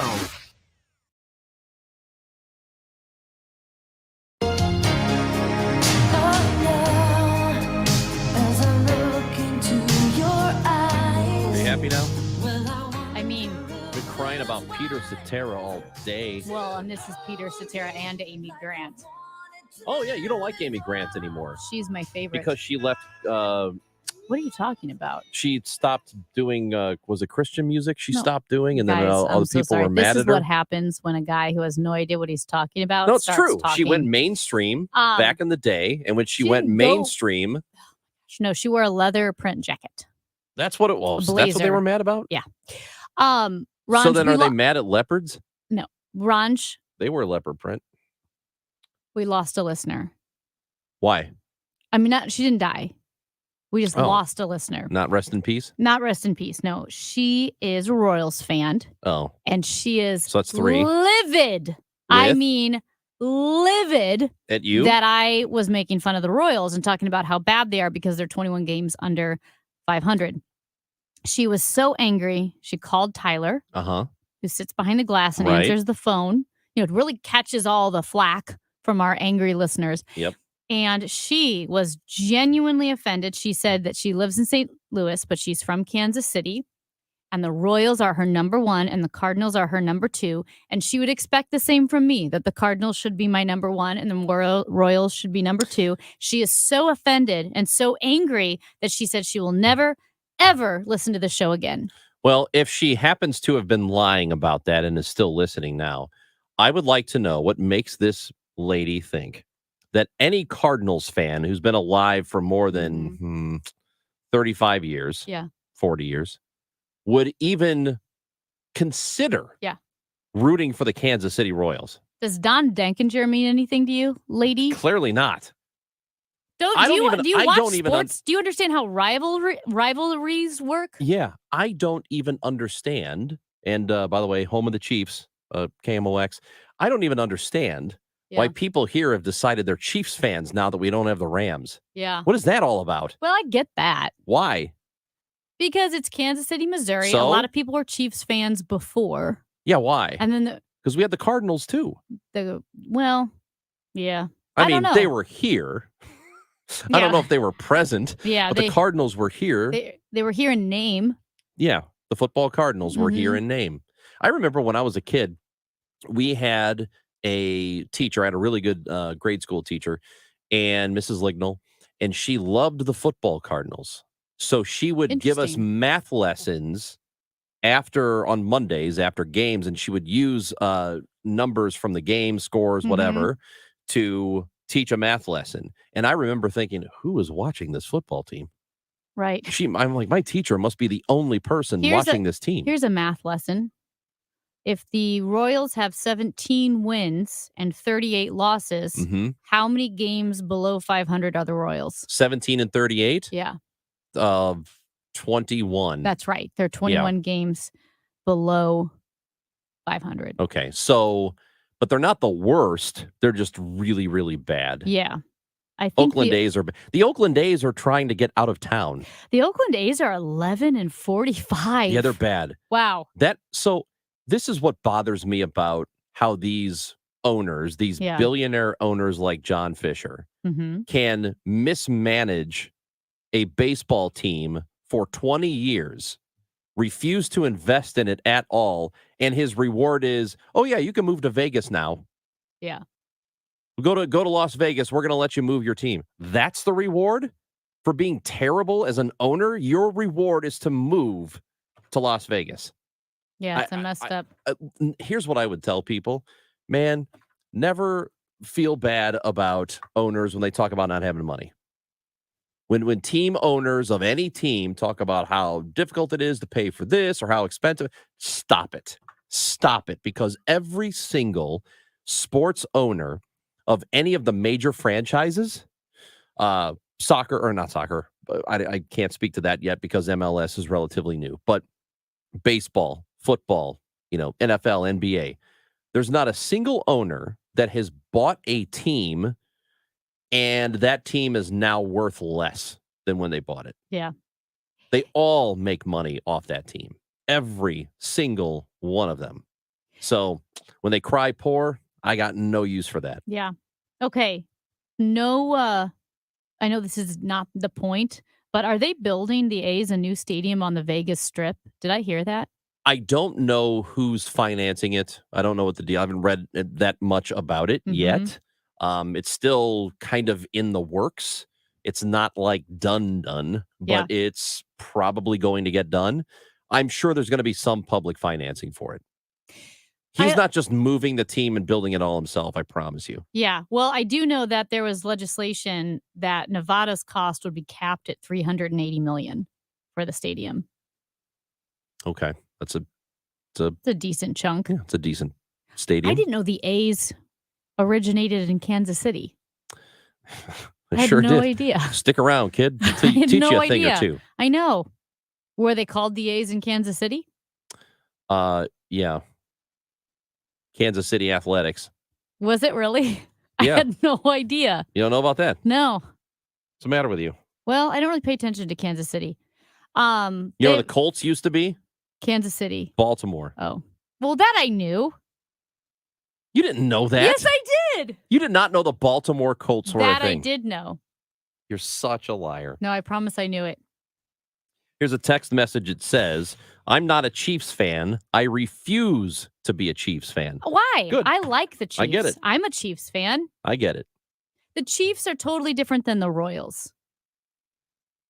Why? Well, I mean, one they're plays good football now. and one yeah, plays and they're very baseball. good now. Yeah, and the Chiefs are good. But I know way more Chiefs fans in St. Louis than I know Royals fans. Interesting. So do I. Right? Nobody claims the Royals. Well, you've made them all mad anyway. I know. Go eat some Tops popcorn. All right, go back and get Gates the barbecue. get and the be happy. Odyssey app and download it. The David Rashi interview is there. It's really good. The rest of our show is there. We hope you have a really great time today. Dave Glover Show up next. We're going to hang out for an hour on KMOX. Searching for something to say. Hello, everybody. I'm John Rooney. Do you have an old car that's taking up room in the driveway? Repairs are costly and selling is a hassle. That's why you should donate it to Goodwill. Donating is quick and towing is free. Plus, you get a tax receipt and 4 tickets to a Cardinals game, compliments of the St. Louis Cardinals. That's a win-win. For more information or to donate,